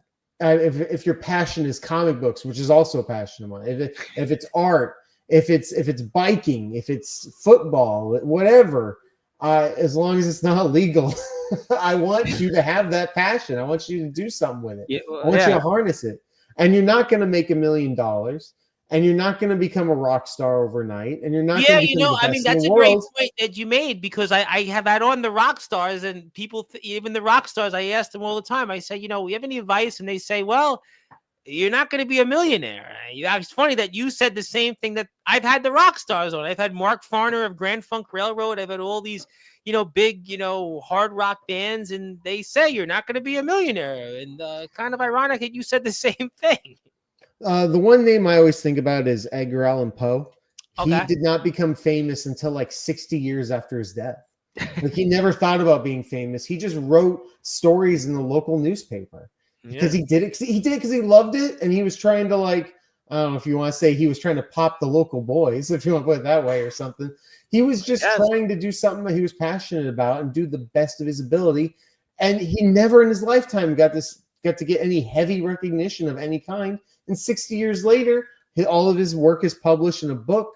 And next thing you know, everyone on planet Earth seems to know who Edgar Allan Poe is. And it's all about passion. It all starts and ends with the passion. You gotta have passion. You gotta have passion. No, I totally agree with that. You definitely have that, and that's why I decided to put you in the Hall of Fame again. And we have some passionate people that want to talk to you before I get to the TF crew. And even though I shouldn't be talking as long as I am, you're rad, Dad. We're gonna stay on the air. I appreciate you, Bryce. Yeah, no problem. When I get dry socket, I'll think of you. Hopefully, I don't. I'm really terrified about getting dry socket. People have warned me about dry socket. And it's like this thing, your mouth turns sideways, and but so far so good. Just water your sockets, isn't that? I don't know. No, it's like that's not how it works. Oh, no, it's like if you get stuff stuck in your mouth, it gets logged in, it forms a blood clot, and you get this pain. You have to go back to the dentist, and it's like a whole. And I spent $4,000 out of pocket already. But I might be one of the people that's closer to the millionaire scale. So let's just say you wouldn't be feeling too bad for you. But speaking of people that are here, Ox McCoy's been ready, and he's been around a few things or two, and he wants to say hello, and I'm going to certainly say hello to him back, and he's doing all right. And I got to congratulate Sean Jovi, because his anniversary in the backyard is 19 years as of tomorrow, and I may not be good at many things, but that would give my count to 2006. His debut was on August the 31st, 2006, and he wants a future GBYWN title shot from his favorite stepdad. The GBYWN proper started, the forum started around 2006, and we didn't even have the championships yet. It really all started with match quality challenges, where essentially they go, send us the best match you've had this spring. or this fall or this winter, like that kind of thing. And they would all rate him and things like that. And that kind of turned into the community that turned into the championships. Sean Jovi was a part of all of that. Yeah. And he's ingrained in GYWN as much as anybody else. And I don't know who's going to be next for this title. I don't know if I'm defending it at TF Crew again. I don't know if I'm defending it at a reunion show. I mean, I'm pretty sure we're going to talk about that after we get through the chat. That stipulation that is put out there, it's with you and Angel, is for Angel's championship only. It is. So that means I need more challengers. I really need to look at who really wants this and who has the passion, who has the desire, because this belt isn't just for everyone. Like I said, it's got to be about the passionate people that Sean have Jovi been is there one and of those understand. last vestiges from the GBYWN era that's out there. I mean, he's the first backyard wrestler I ever interviewed. He's the first one over 3 years ago. He was the first one I interviewed. I will say, I love Sean Jovi to death, and I think this stage of his career is the greatest he's ever had. I think he's the most beloved he's ever been. He's the most successful he's ever been. And I would dare say he's also the most passionate right now that he's ever been, because all wrestling does matter, and he knows that as well as me. I don't think there's a better time than to have this match. And I don't know where, and I don't know when, but I'm 100% legit about this. I want to wrestle Sean Jovi for the GBYWN World Championship, the most prestigious title of our generations.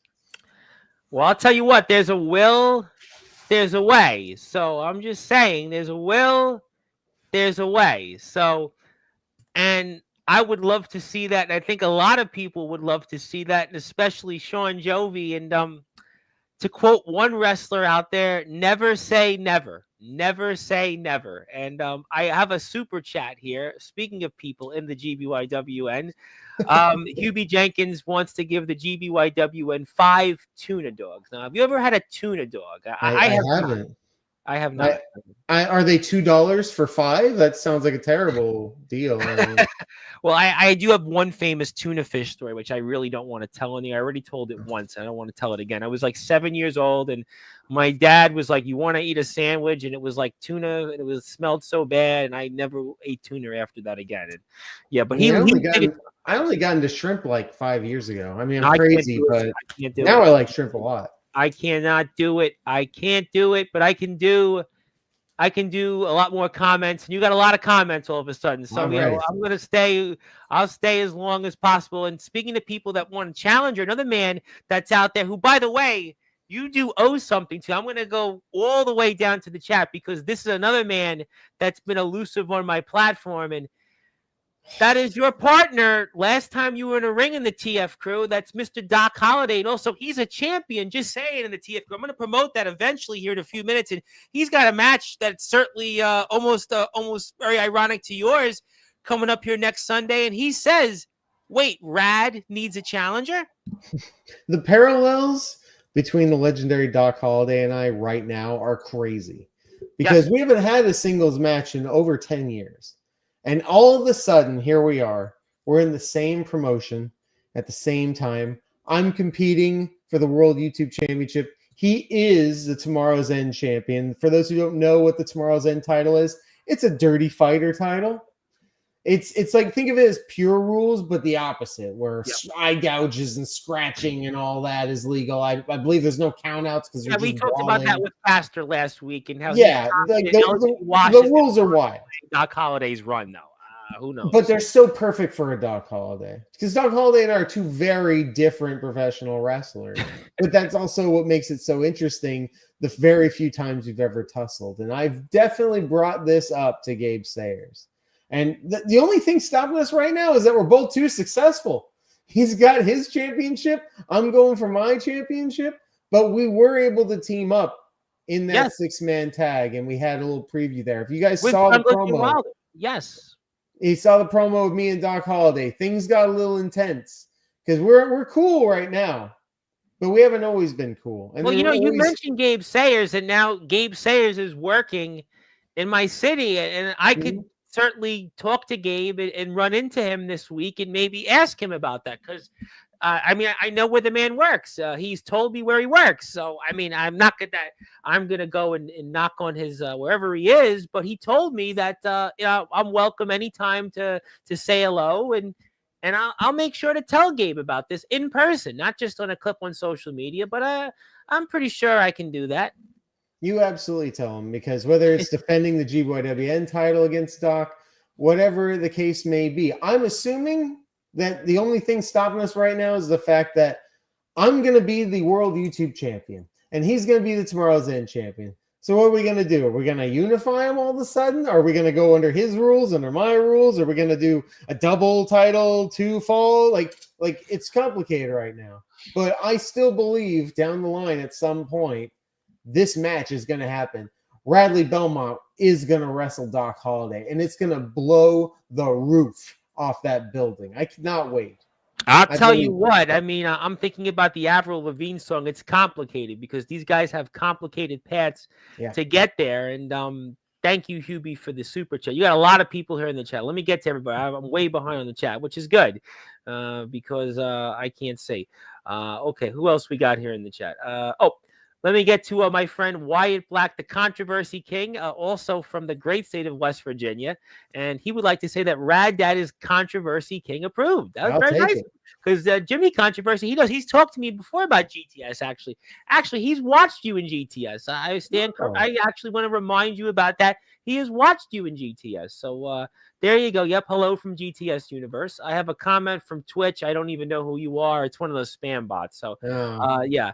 The belt is pretty neat, by the way. The Matt Pro Wrestling Championship is definitely neat. And it's Dave Swan approved. So there you go. Yeah. I want to say hello to my friend Michael Christian, who says, great shirt, by the way. Loves your shirt. Not mine, yours. By the way, I will mention, I just got this shirt back. This is a shirt I lost a couple of years ago at a Sanctuary Wrestling.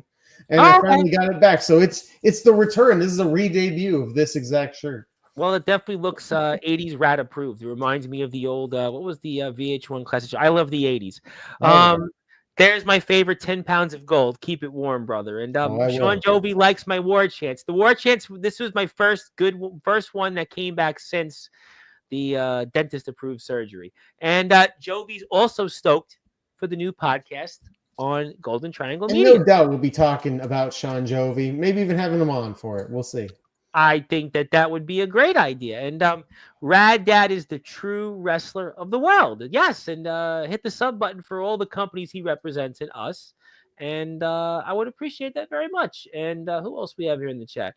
Okay, I think I caught up on some comments. But yeah, please follow Matt Pro Wrestling on Instagram. That would be nice. Go out there and do that. On X, if you're on X, hit the follow buttons for them.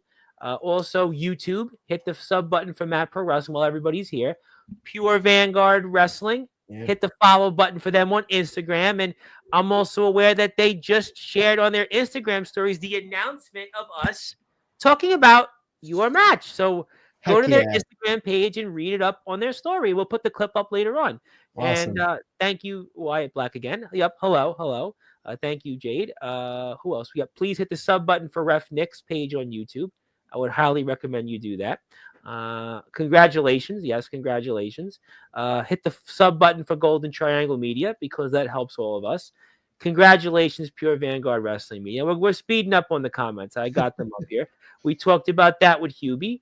Hit the sub button for Hubie because he's now a link also to the GBYW. And also, he said, last thing I heard, MySpace was into real heavy music. Yeah, okay, well, that's a good idea for me. Apparently, MySpace originally started for bands, and now they're kind of... Yeah, you know what? I knew because my mom sings in bands, and my mom, I'm pretty sure, was on MySpace, and my brother was in a band, and they had their band stuff on there. Oh, there you go. They had bands, and I do remember MySpace for being in bands, and he said he did post on the forums page. What a small world. Jenkins, who, by the way, talked about he's been doing this since 1998, and he's been around the block, and a lot of his guys, they followed the GBYWN, and they came on a couple weeks ago, and what a small world. That's what I'm saying about Sportzwire. I love how huge and how small wrestling is at the same time. But I hear Sean Jovi say, oh, it's not the same anymore. No, I'm telling you, we got new people. I'm telling you, the best is yet to come. The best is yet to come once I get over my tooth implant. Hello to my friends in North Dakota, Legendary Backyard Wrestling. The guys will be back here in a couple weeks. My people in North Dakota, in Bismarck, North Dakota, beautiful North Dakota. Boy, it's beautiful now, but in a month they'll be in Wintercoats. There is Ref Nick Mitchell. Radley, I'm requesting one knee to someone's face at Nowhere to Run. I think we showed the footage. Oh, yeah. You got it, Nick. One bee's knee coming right up. Well, we're going to get that on October 11th. Thank you, Ox. And hit the sub button for Sean Jovi. Who else we got? Yes, hello to Ref Nick. And how is my tooth? My tooth's okay. It's just like, it's weird on the left side of my mouth. I can't really eat on the left side of the mouth. I'm hoping maybe by tomorrow or Monday, but it's better than where I was. It was funny though. I wasn't told to take, when you get a tooth surgery or a tooth done, they tell you to like take there's like this big like stitch, and the dentist was like, didn't tell me to take it out, and I had this thing in my mouth, and I was getting like chest pain, and I'm nauseous, and like I asked a friend of mine who's long story short, his ex-wife was a dentist, and then he's like, you got to take that out. And I took it out, and it was like, that's where I started to feel bad. I don't even want to show it on the, I mean, you definitely would have, as a wrestler, would have probably seen something like it, but the amount of blood in my mouth was like, oh my goodness. But I'm getting there. I mean, I can function. I just can't eat the way I want to eat, but we'll get there. Thank you. And thank you to Justin Parsley. Of course, my hall monitor wanted to say hello. The raddest, daddest dude has finally come back to Sportswire, and I hear my raddest hall monitor is coming back on September 11th. So, and he says my name, which almost nobody calls me, but I'll let him say it. And the Radley Belmont is in the house. And by the way, he's wrestling Sean Jovi 4 weeks from today. He's wrestling him, by the way. He's wrestling him in a tag team match. Yeah, he and the GP are wrestling Sean Jovi and Mephisto and the Switchblades. So it's the Rock Stars of the Galaxy, the Switchblades against the Real Monsters. And Justin Parsley's going to probably talk about Sean Jovi when he's here in 12 days. Jimmy Controversy may be an awesome name, but to many that wrestle with him, they may have a difference of opinion. I like Jimmy. He did give me a letter of recommendation when it came to a Mickey Knuckles interview, potentially. I'll say this. I wrestled Jimmy Controversy in front of 300 people for 25 minutes, and that crowd came unglued when I pinned him. So take that for what you will. But the Sarge is part of the syndicate, and after the way Angel felt, winners go out with winners, and I mean, obviously he's going to be represented. We're going to talk about that in a couple of minutes, but I mean, he's a part of the syndicate now, but I don't know how Angel's going to feel about him coming up next Sunday. Just saying. How did that even happen? I don't understand. We talked about that when Jake Dvorak was here. Those are going to be on the card. Yes, hello to Justin Parsley. And he gave the stamp of approval of you being in the Hall of Fame again. So thank you, Justin, for your support. Want to say hello to my friend Colton Lee, the Heartless Sheriff, who's back in the ring very soon. And I have a Twitch comment, but to one of those spam ones. Give a sub to Rad Dad's page on YouTube. Follow him on Facebook, Instagram, X.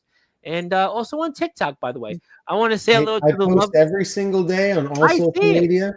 And I share you the most on X, by the way. I do share you a lot on X. I do. I see it, and I really appreciate it, believe me. Especially on X. It's hard to get stuff. I know X is like, I don't even know why I'm still on X, but I go on your page and a few others. I think Gabe. Honestly, the most of it is for GTS fans, because I still love the GTS fans, and that's what Gabe said when he was here. Yeah, Gabe's another one I share. Hello to the lovely Athena, and definitely thank you, Athena, for being here. By the way, he was there. He couldn't have asked for a better time. He was there at the Chase Bakefield Wedding Invitation. Yeah, he was there. Wow. Heck yeah. I can't wait to talk about it. Chase said he's going to talk about it here in a few weeks. And also, Zilla is a fan of you. Thank you, Zilla, for being a fan still. Thank you, Doc, for the kind comments. And obviously, hello to Doc. Yes, we know Doc from GTS as well. I was singing the complicated song to the other wrestlers today when we were fixing the ring. There you go, the Avril Lavigne reference. Yeah, there you go. But okay, we've obviously talked about a lot of things here tonight, and the topic that I want to talk about most, it's a personal one. Yeah, you might want to put this stuff down because for those that are on the card, because I see Doc and I see maybe a couple other people out there. I have bought a ticket to this show, and I really am excited to talk about it. It is a Day of Atonement, and you have been waiting for this day maybe more than anybody else. You have fought a long, hard road for about a year for this, and it's finally taking place here coming up. And you have got a match with Angel Santiago. You got what you wanted, but now you're going to be going in a match 2 out of 3 falls with the Puerto Rican Prince. He's here Monday night, 8:30 p.m. Eastern time, but I'm giving you, well, the first opportunity to talk about what's ahead and maybe the day that you will finally have your atonement with the TF Crew YouTube champion, the leader of the syndicate, the Puerto Rican Prince, Angel Santiago. I mean, you're absolutely right, Tom. This feels like it's been building up for well over a year at this point. When I debuted for TF Crew last summer, that's officially the first place I went to as a singles wrestler was TF Crew before Matt Pro had me in the singles tournament. So when I won last summer, I was determined to go for the singles gold. I feel like that was the way to go. That's what everyone should want to do. They want to be the main event. They want to be the champion. And when I was able to capture the legendary YouTube championship from GTS and the GYWN World Championship, that was enough to seal the deal to get me a shot at the TF Crew World YouTube title. I remember when we had the match, we called it the winner's going to be like the champion of all of YouTube. Yep. We went the full 20 minutes. Now, earlier today, you saw the match for the MPW Grand Championship. That match went over 20 minutes. Yep. The tag team championship match before that went over 20 minutes. My Intercontinental title match, Jimmy Controversy, over 20 minutes. The match with Air Spiral in the cage, over 20 minutes. You're seeing a pattern here, are you not? Yep. And by the way, your match with Jack Martins wasn't too far behind either, which you wrestled at a few miles away from that little thing called SummerSlam. That was another match too that you wrestled in quite a bit of time. Absolutely, and that's just the legendary caliber of wrestler that I'm taking on these days. These people are not scrubs. None of them are scrubs. They are high-end athletes trying to get to the top of the independent wrestling scene. So, Red Dead, I'm ready to go 20 plus every single time. I understand this was a huge match that involved 3 championships. That's 3 different people, 3 different sets of management that needs to make sure that whoever leaves with the title isn't broken, bruised, and has to vacate them all at the end anyway, because I don't know how long we could have wrestled. But in my mind, Angel Santiago, he held his side of the deal.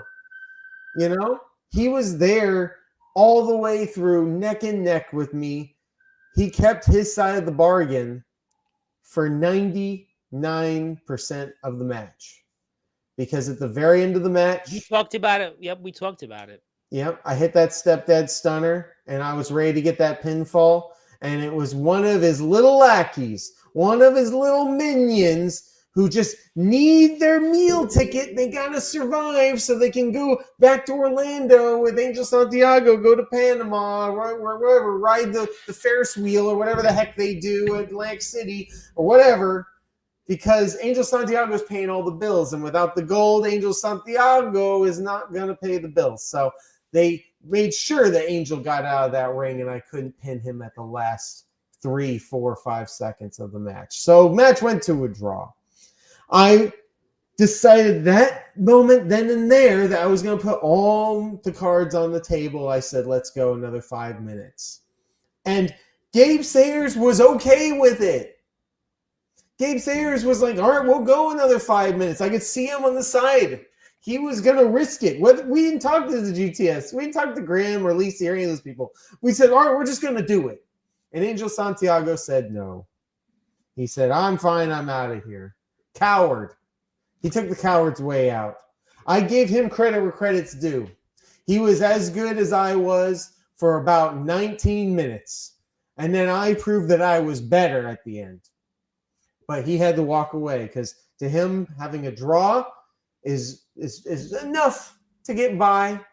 You know, he doesn't need to prove that he's the better wrestler.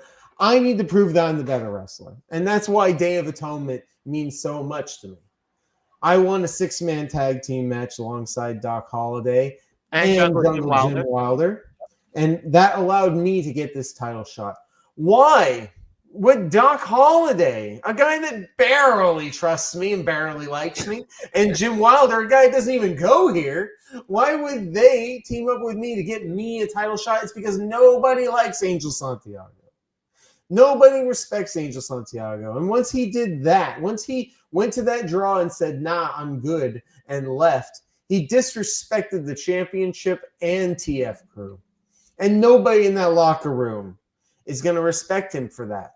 Nobody is going to be okay with their champion saying, that's good enough. No, every single wrestling company wants their champion to say, I'm the man in underground wrestling. I'm the man in independent wrestling, and nobody can beat me. That's why we have unification matches and double crown titles and all that kind of stuff. Everyone wants to know, am I good enough? I'm telling you right now, I am good enough. And that's why this match is 2 out of 3 falls. I'm going to pin Angel Santiago twice. And I'm going to make sure that I pin him first before he pins me. He's not going to pin me at all. I'm going to pin him to You prove. sure you can say that, though? I mean, you could say all these things about Angel, but it doesn't matter. He's still been on top. I mean, his run as champion, I don't care anywhere. I don't care if it's independent, underground. I don't care what promotion it is. So many guys have tried, but yet they failed. And that includes you in January. You certainly had him right where you wanted, but you didn't get the job done. Close but no cigar. And Angel's going to feel that nothing's going to change because everybody said the same thing. And that's why he's going to continue his run as the TF Crew World YouTube Champion, as he calls it. Tom, I love when you play devil's advocate because it just allows me to prove you wrong. There was no failure at the Unhinged Rumble for me. I successfully defended 2 championships. He did not do that. He walked away like a coward. Did he defend his championship? Sure. Did he walk away after a challenge? You're dang right he did. Coward. Last time I came on here, I said a lot of nice things about Angel Santiago. You did. No, you did. You actually did. It was almost uncharacteristic, especially at that moment. You were still wanting the opportunity. It wasn't at that moment guaranteed. And I'll tell you why. Because I do believe Angel Santiago can wrestle everyone's butts off. But here's the thing. That was before Angel Santiago walked away from a challenge. That's before Angel Santiago, in front of an entire sold-out PAPW facility, said, I don't want any more. If he said, I don't want any more, 1 minute earlier when the match was happening, that's giving up. That's losing your championship. And the only reason he didn't was because the bell already rang. If you tap out after the bell rings, in my book, you still lost. But in the wrestling records books, but in the wrestling records books, he didn't lose. He didn't win either. But he didn't lose. We have the 2 out of 3 falls. Now that's a good point. Guys. I'm with you. I'm with you on that. But this is fascinating. 2 out of 3 falls. I mean, you say you're going to not even give him an opportunity, but is this something after everything you've went through, the Carter match, the tag match prior to that, what you got to go through? By the way, Friday, before you get here next Sunday, you got to get through Sturdy Sal. And that's a whole nother ball game we talked about playing at the beginning of the show. Jack Martins you went through. We talked about the situation you're dealing with in Pure Vanguard. You have a lot on your plate. So going into this match this Sunday, I know this has basically been about 9 or 10 months in the making, but is this something that, can you handle this? Can you hang with Angel Santiago 2 out of 3 falls after everything you've gone through and what you're even going to go through before next Sunday? Bryce, I'm a very different man than I was on January 4th. Because on January 4th, I had just defended the legendary YouTube title. I was wrestling weekly. I was sore. I was beat up. I won the GWA. You did talk about an injury on here. You did talk about an injury. Yep. I had a lot of beatings, and I won a lot of matches, but I was in a lot of pain.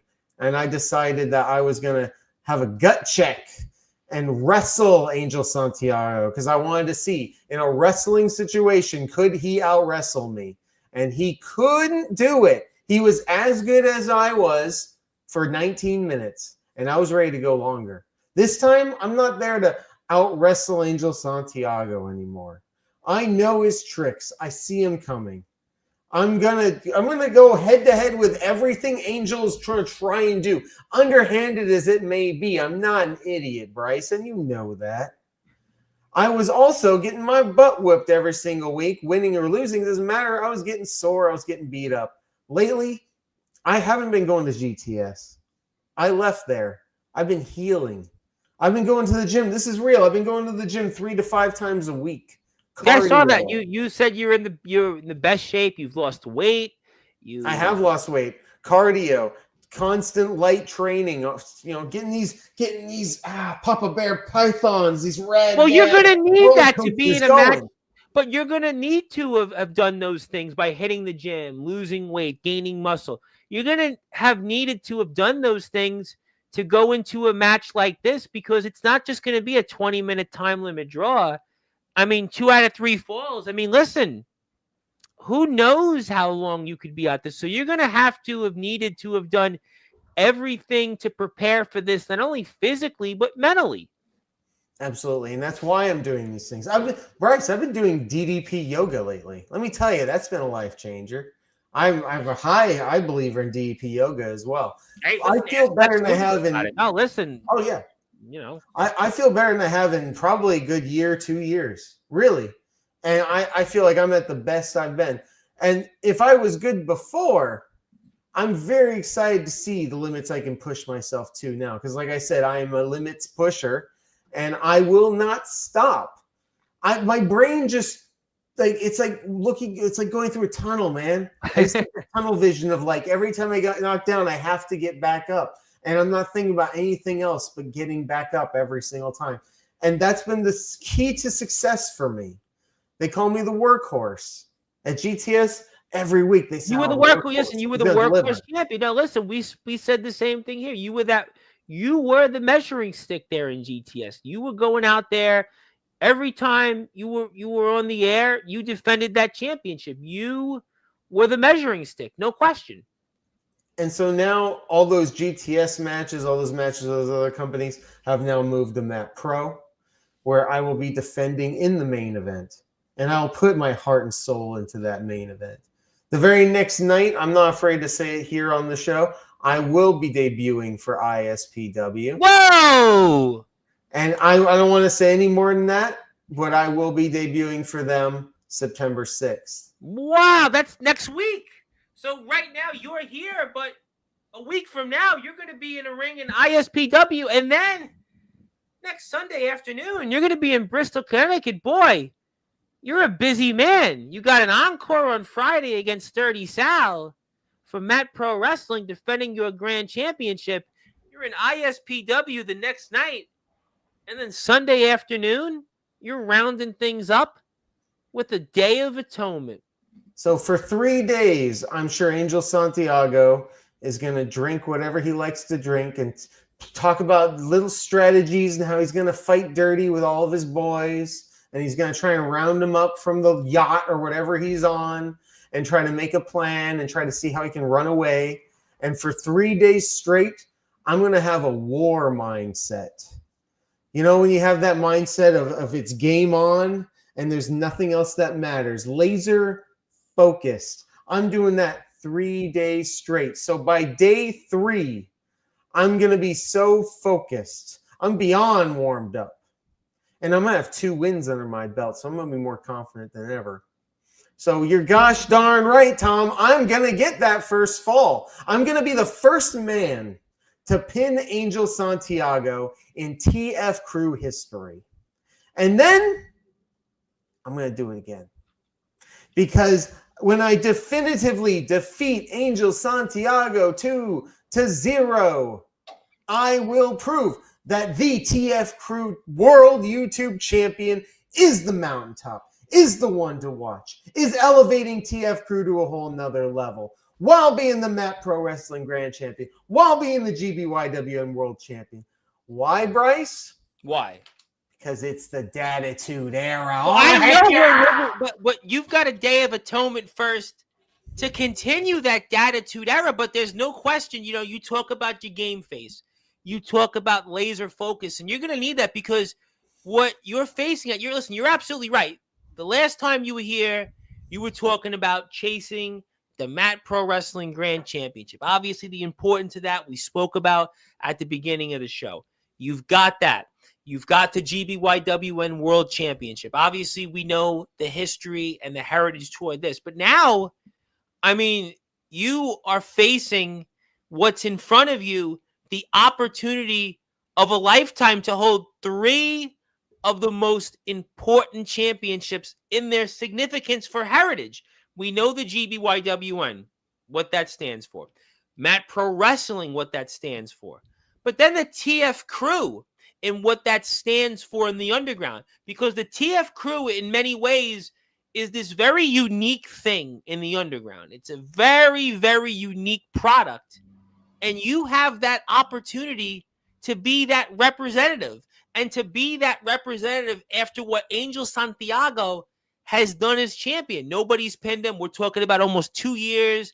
All these different guys have tried. Mikey Anarchy has tried. There's a long list of guys that have tried and thought that they could go out and topple Angel Santiago. And you better have that laser focus. And you better have your game face on, because what you have an opportunity to do, you may never get this opportunity again to be at the same time the GBYWN World Champion, the Mat Pro Wrestling Grand Champion, and then the TF Crew YouTube Champion, a championship that you just had to fight for months to get another shot at. Absolutely. And those great wrestlers that Angel did defeat through hook or crook, wherever you want to say. Guys like Mikey Anarchy. I can go down the list. We all know the list. It's a great list. Yep. Those people fought for what they believed was the most prestigious title. That is what they wanted. That is what they desired, and they put their hearts into it. And that's why the matches are so great when you go back and look at them. But what did I say, Bryce? The most dangerous man is the man that has everything to lose. Those people didn't have history relying on them that night. If I win this, it will be the most historic title win in TF Crew history. Because all those other people would have won it, and it would have been a career highlight. But for me to win it that night while holding these 2 championships and going on to defend a triple crown, that is the biggest win in TF Crew history that any of his challengers could ever have. I think it's one of the biggest wins in the underground to date, because we talked about this is the summer of Rad Dad. We're in the granddaddy era. And that would basically be the crowning achievement of it, to be the triple granddaddy. The triple granddaddy. That's what you would be. You have that opportunity, and this opportunity, you may never get it again. This is an opportunity that speaks for itself. And listen, Angel's had an amazing run, and you guys have, and the irony of this, have been in the ring recently, but almost didn't even touch. It's quite amazing we didn't. Angel Santiago once again ran away. We saw it. We watched it last week in Pure Vanguard. We showed some of the footage earlier there in TF Crew a few months ago. You guys have been in the ring on 2 occasions since January 4th, and yet you guys didn't actually touch. And now you're going to have to touch. This is 8 months in the making, and you've recently, within weeks, have touched, which should have been in the ring, and yet didn't. Yeah, somehow 2 matches, a main event, and he's never pinned me, and I've never pinned him. I'm telling you now, Bryce, I'm going to pin that man. And I'm telling you right now, Bryce, he's not going to pin me. You're never going to see the Rad Dad get pinned by Angel Santiago. Because as extreme as TF Crew is, I have the most extreme of a heart and extreme of a soul. And I'm not going to stop. And I'm not going to let anybody named Angel Santiago, the Puerto Rican prince, pin the Rad Dad. That ain't going to happen. This is going to be his Day of Atonement. This is going to be his last title defense. There will be some justice, and it's coming home to the Rad Dad. I'm going to make history like never before. And then I'm going to go on Triple Crown title holder. Whatever the next TF Crew event is called, how exciting is that going to be? The main event, 3 championships on the line. That's history in the making. And that's the Rad Dad guarantee. Whoa! Yeah. You guarantee that. You guarantee that. I guarantee that if I walk out of this match, the next show, as long as I am still Matt Pro Wrestling Champion, I will defend all 3 titles. Whoa!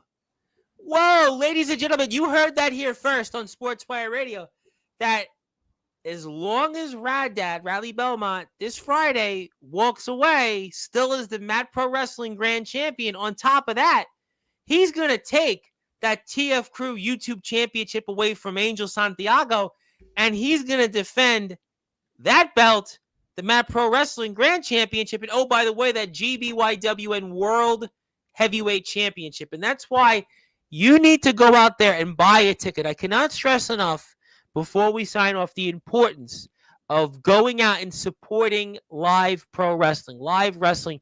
Gabe was here and talked about the significance of that. And you want to see more live shows.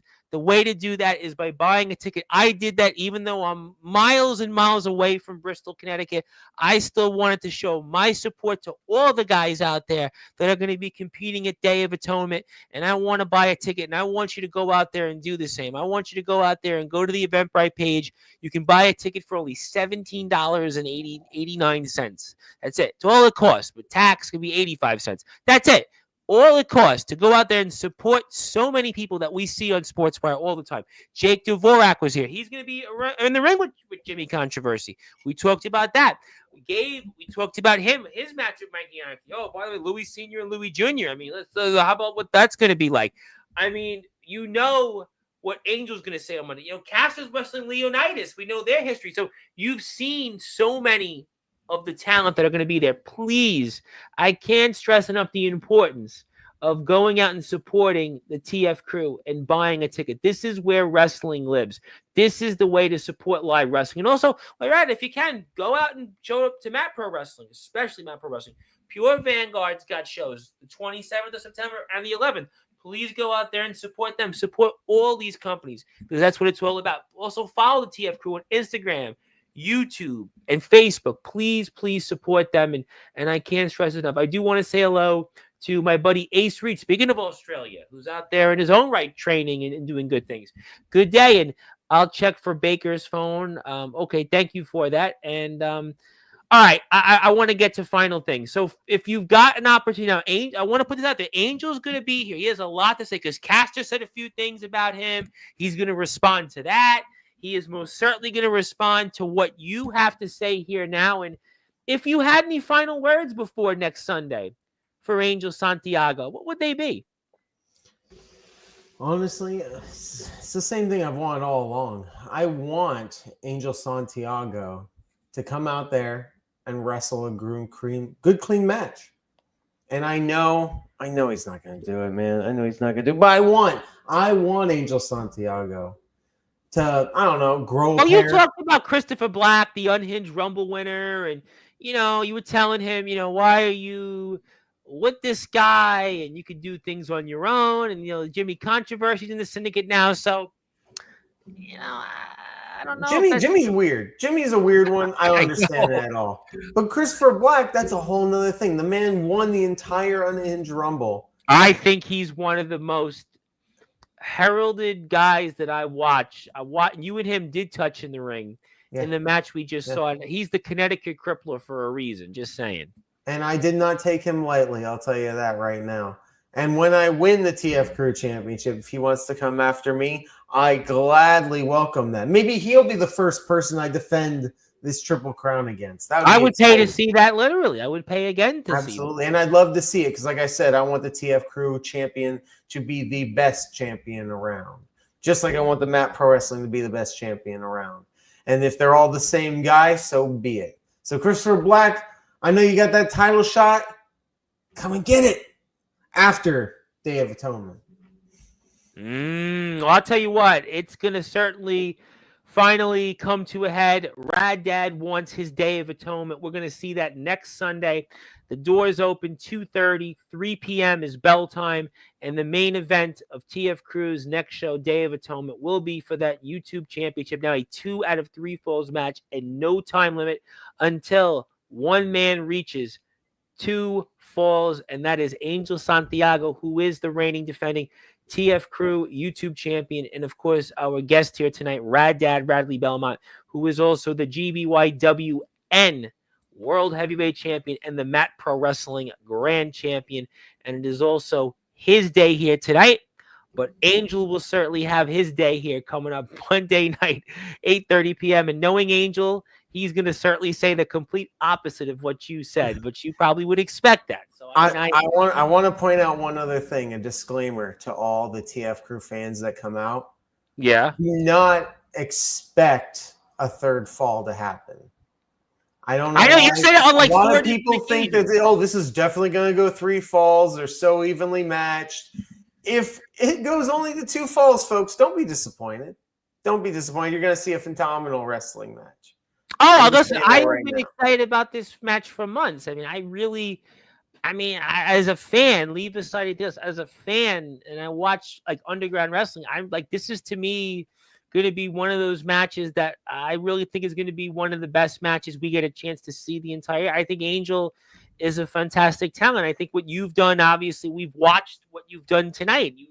You know, Jack Martins, you were out there in the ring with. We talked about Darius Carter, and I mean, you've done a lot of amazing things, and and obviously, I did want to give the opportunity to say also, if you had any final words for Sturdy Sal, anything for Sturdy Sal here that you want to say before we sign off. And my words are very much the same words I already said. Sturdy Sal is going to be one of the best champions in independent wrestling someday. And I really believe that one day he's going to look back and he's going to have 2-3 belts under his belt. I don't know. He's going to have 2 or 3 belts, and he's going to say, oh, man, if it wasn't for the Rad Dad putting me through all that heck, and then I came back stronger than ever, I don't know if I would have got to this point. And I really believe that I'm going to teach him a very positive lesson about how it is to fall and how to get back up. Just like Darius Carter made me fall many, many times in the span of 20 minutes. And what I got back up every single time, and it turned me into a grand champion. Sturdy Sal might be the Mat Pro Wrestling Grand Champion one day, and I would be very proud to see that. But he has to go through the lessons before he can graduate.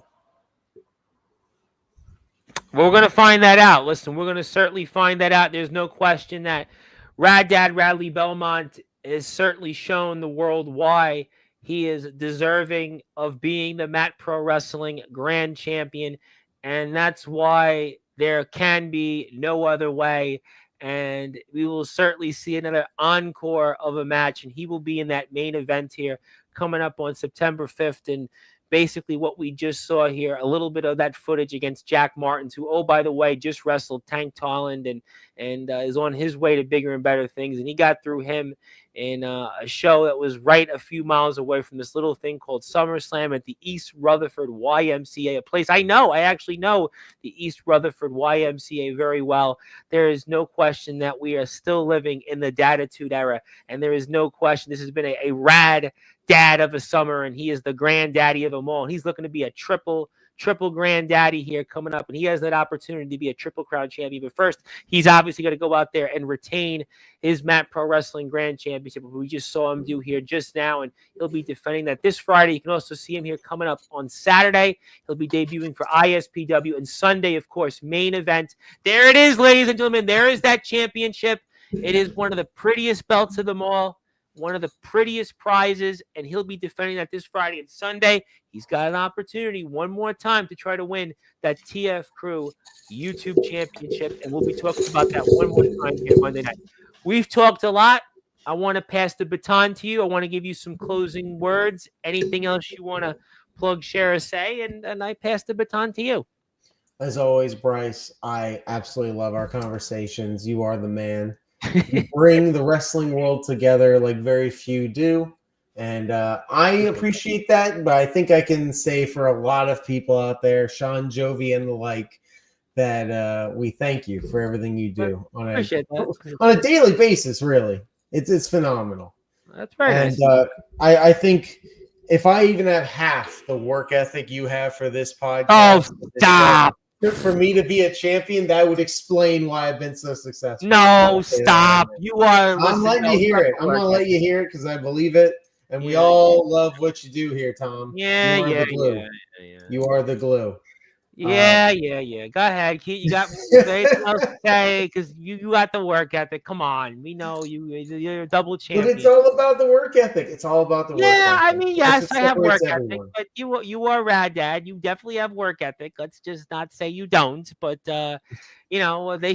everyone here should follow you on Instagram and X and YouTube. We've put that up, and those are the things we should really focus on. And you're in the Hall of Fame again. So, I will say that I appreciate the kind words, because I know when you go on other podcasts, you don't get the same engagement. So I will at least give you that much. So I do appreciate that. And I saw a lot of familiar faces tonight. They were happy to see you, and they did ask about you. So you got that. And Gabe was very happy you were coming on, and Gabe was like, yeah, keep promoting the shows. So Castor was happy. So I heard from a lot of guys. But great stuff. And before we sign off one more time, it's Matt Pro Wrestling Day. It's Pure Vanguard Wrestling Day. Also, they just announced on Instagram what we talked about, and I'll put that up on Instagram as well from our end. And I'll give you all this when we're on the air. And I didn't think I could go 2.5 hours, but you're Rad Dad, and I'm going to do it because if I get dry socket, I was worth it. But listen, I'll tell you this right now. If you watch the Rad Dad Radley Belmont in 2025, especially the summer of Rad Dad, you've had a great run. I got to tell you, legitimately speaking, your run, the people you've been in the ring with, Darius Carter, Jack Martins, who wrestled Tang Talon. We're going to talk about Santiago a lot, I'm sure, when you come back. Pure Vanguard Wrestling. So, there's no question you're running, being a part of, Project X, Pro Wrestling Magic. GTS, certainly what you've done there. There's no question, objectively speaking, your run. I don't know if there's anybody I've had on in around here that's done what you've done. It's been an absolute blast. It's been nothing but quality. If you look up anything Rad Dad related this summer, quality over to a quantity. T. And it's going to keep going like that. That's why it has me so excited. I'm more passionate, more excited, more thrilled about my wrestling career right now than ever. And it's not just singles wrestling, it's tag team wrestling as well. Yeah, you and Papa Bear are out there wrestling. Wrestling tag titles, we are going to go for those at some point, for sure.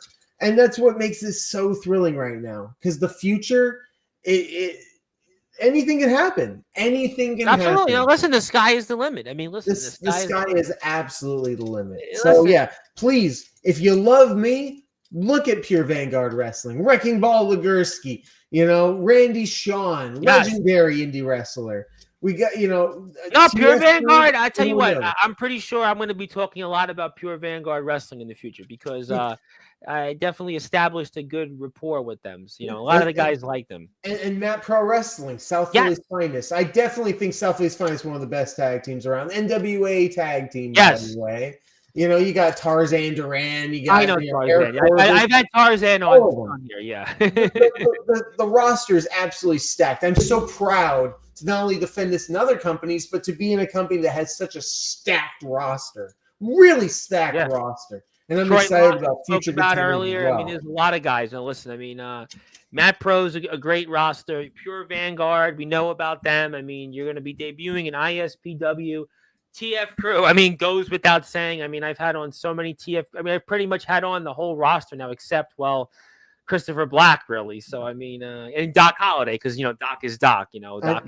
Doc's he's probably watching from somewhere. Doc is Doc. I'll say it. Maybe that's why he can't do a podcast with you, because there'd be pitch black in this attic. Well, Castor said Doc would be okay. Castor said here last week Doc would be grumpy. Oh, he would be grumpy for sure. He'd be grumpy for sure. I love Doc. I love Grumpy Doc. It's okay. I talked to him off the air. I've talked to him on Instagram. He might talk to you in full war paint. that might happen. We don't know. Doc Holliday's so unpredictable. That's what makes him phenomenal. I think people would want to see it, but listen, whatever it is, Doc's here in spirit, and it's all about supporting everybody. And Rad Dad is definitely going. I'll tie it up this way: if you see something Rad Dad related, definitely check out that entire company because the Rad Dad's all about quality now. I always support. Absolutely.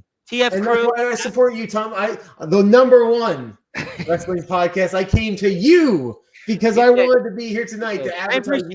And you know what? The companies I work for have already posted, have already reshared because they think you're quality too. I know, I do say that. Yes, all the companies you work for do support me, and I do appreciate that. And most of your peers do. So that's why I say we're very fortunate. But quality recognizes quality, and your Rad Dad approved to me, Reverend. The dentist the dentist approved the quality of my mouth and my dollar bills. But all right.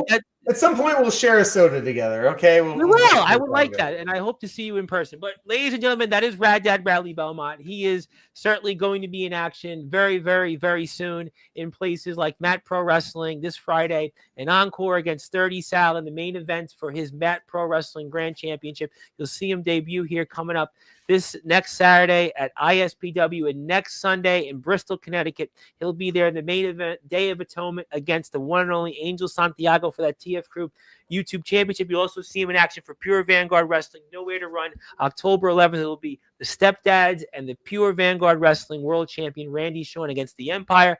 We'll have more coverage for that soon. And my friend, thank you as always. Congratulations on all the success. I will give you this stuff that we showed on the screen to you when we're off the air. And I'll see you, I'm sure, soon, and can't wait to watch these matches and talk about them. And thank you as always. Thank you, buddy. And that is the one and only legendary Rad Dad Radley Belmont. My name is the Reverend Tom Bryce, your voice figuratively and literally with all music and wrestling matters. If you're here on Sportzwire Radio, I'll be back here tomorrow night, 9:30 p.m. Eastern Time with Magnum Carter of YBW, but also Monday night, 8:30 p.m. Eastern Time. Angel Santiago is going to respond, and he's going to have plenty to say, I'm sure. And also, I'll be watching. I know you will be watching that one. But I also know, maybe not, but I also know that Rad Dad will be soon on the Golden Triangle Media's YouTube channel with the brand new Yard Times podcast. So there'll be some Yard Times here coming up. Check that out. Shout out to Sick Rick. And thank you, everybody, here for tuning in. And good morning, good afternoon, good evening, wherever you are. On the number one global reaction that is Sportswire Radio with all music and wrestling matters. Thank you, everybody. Have a great night.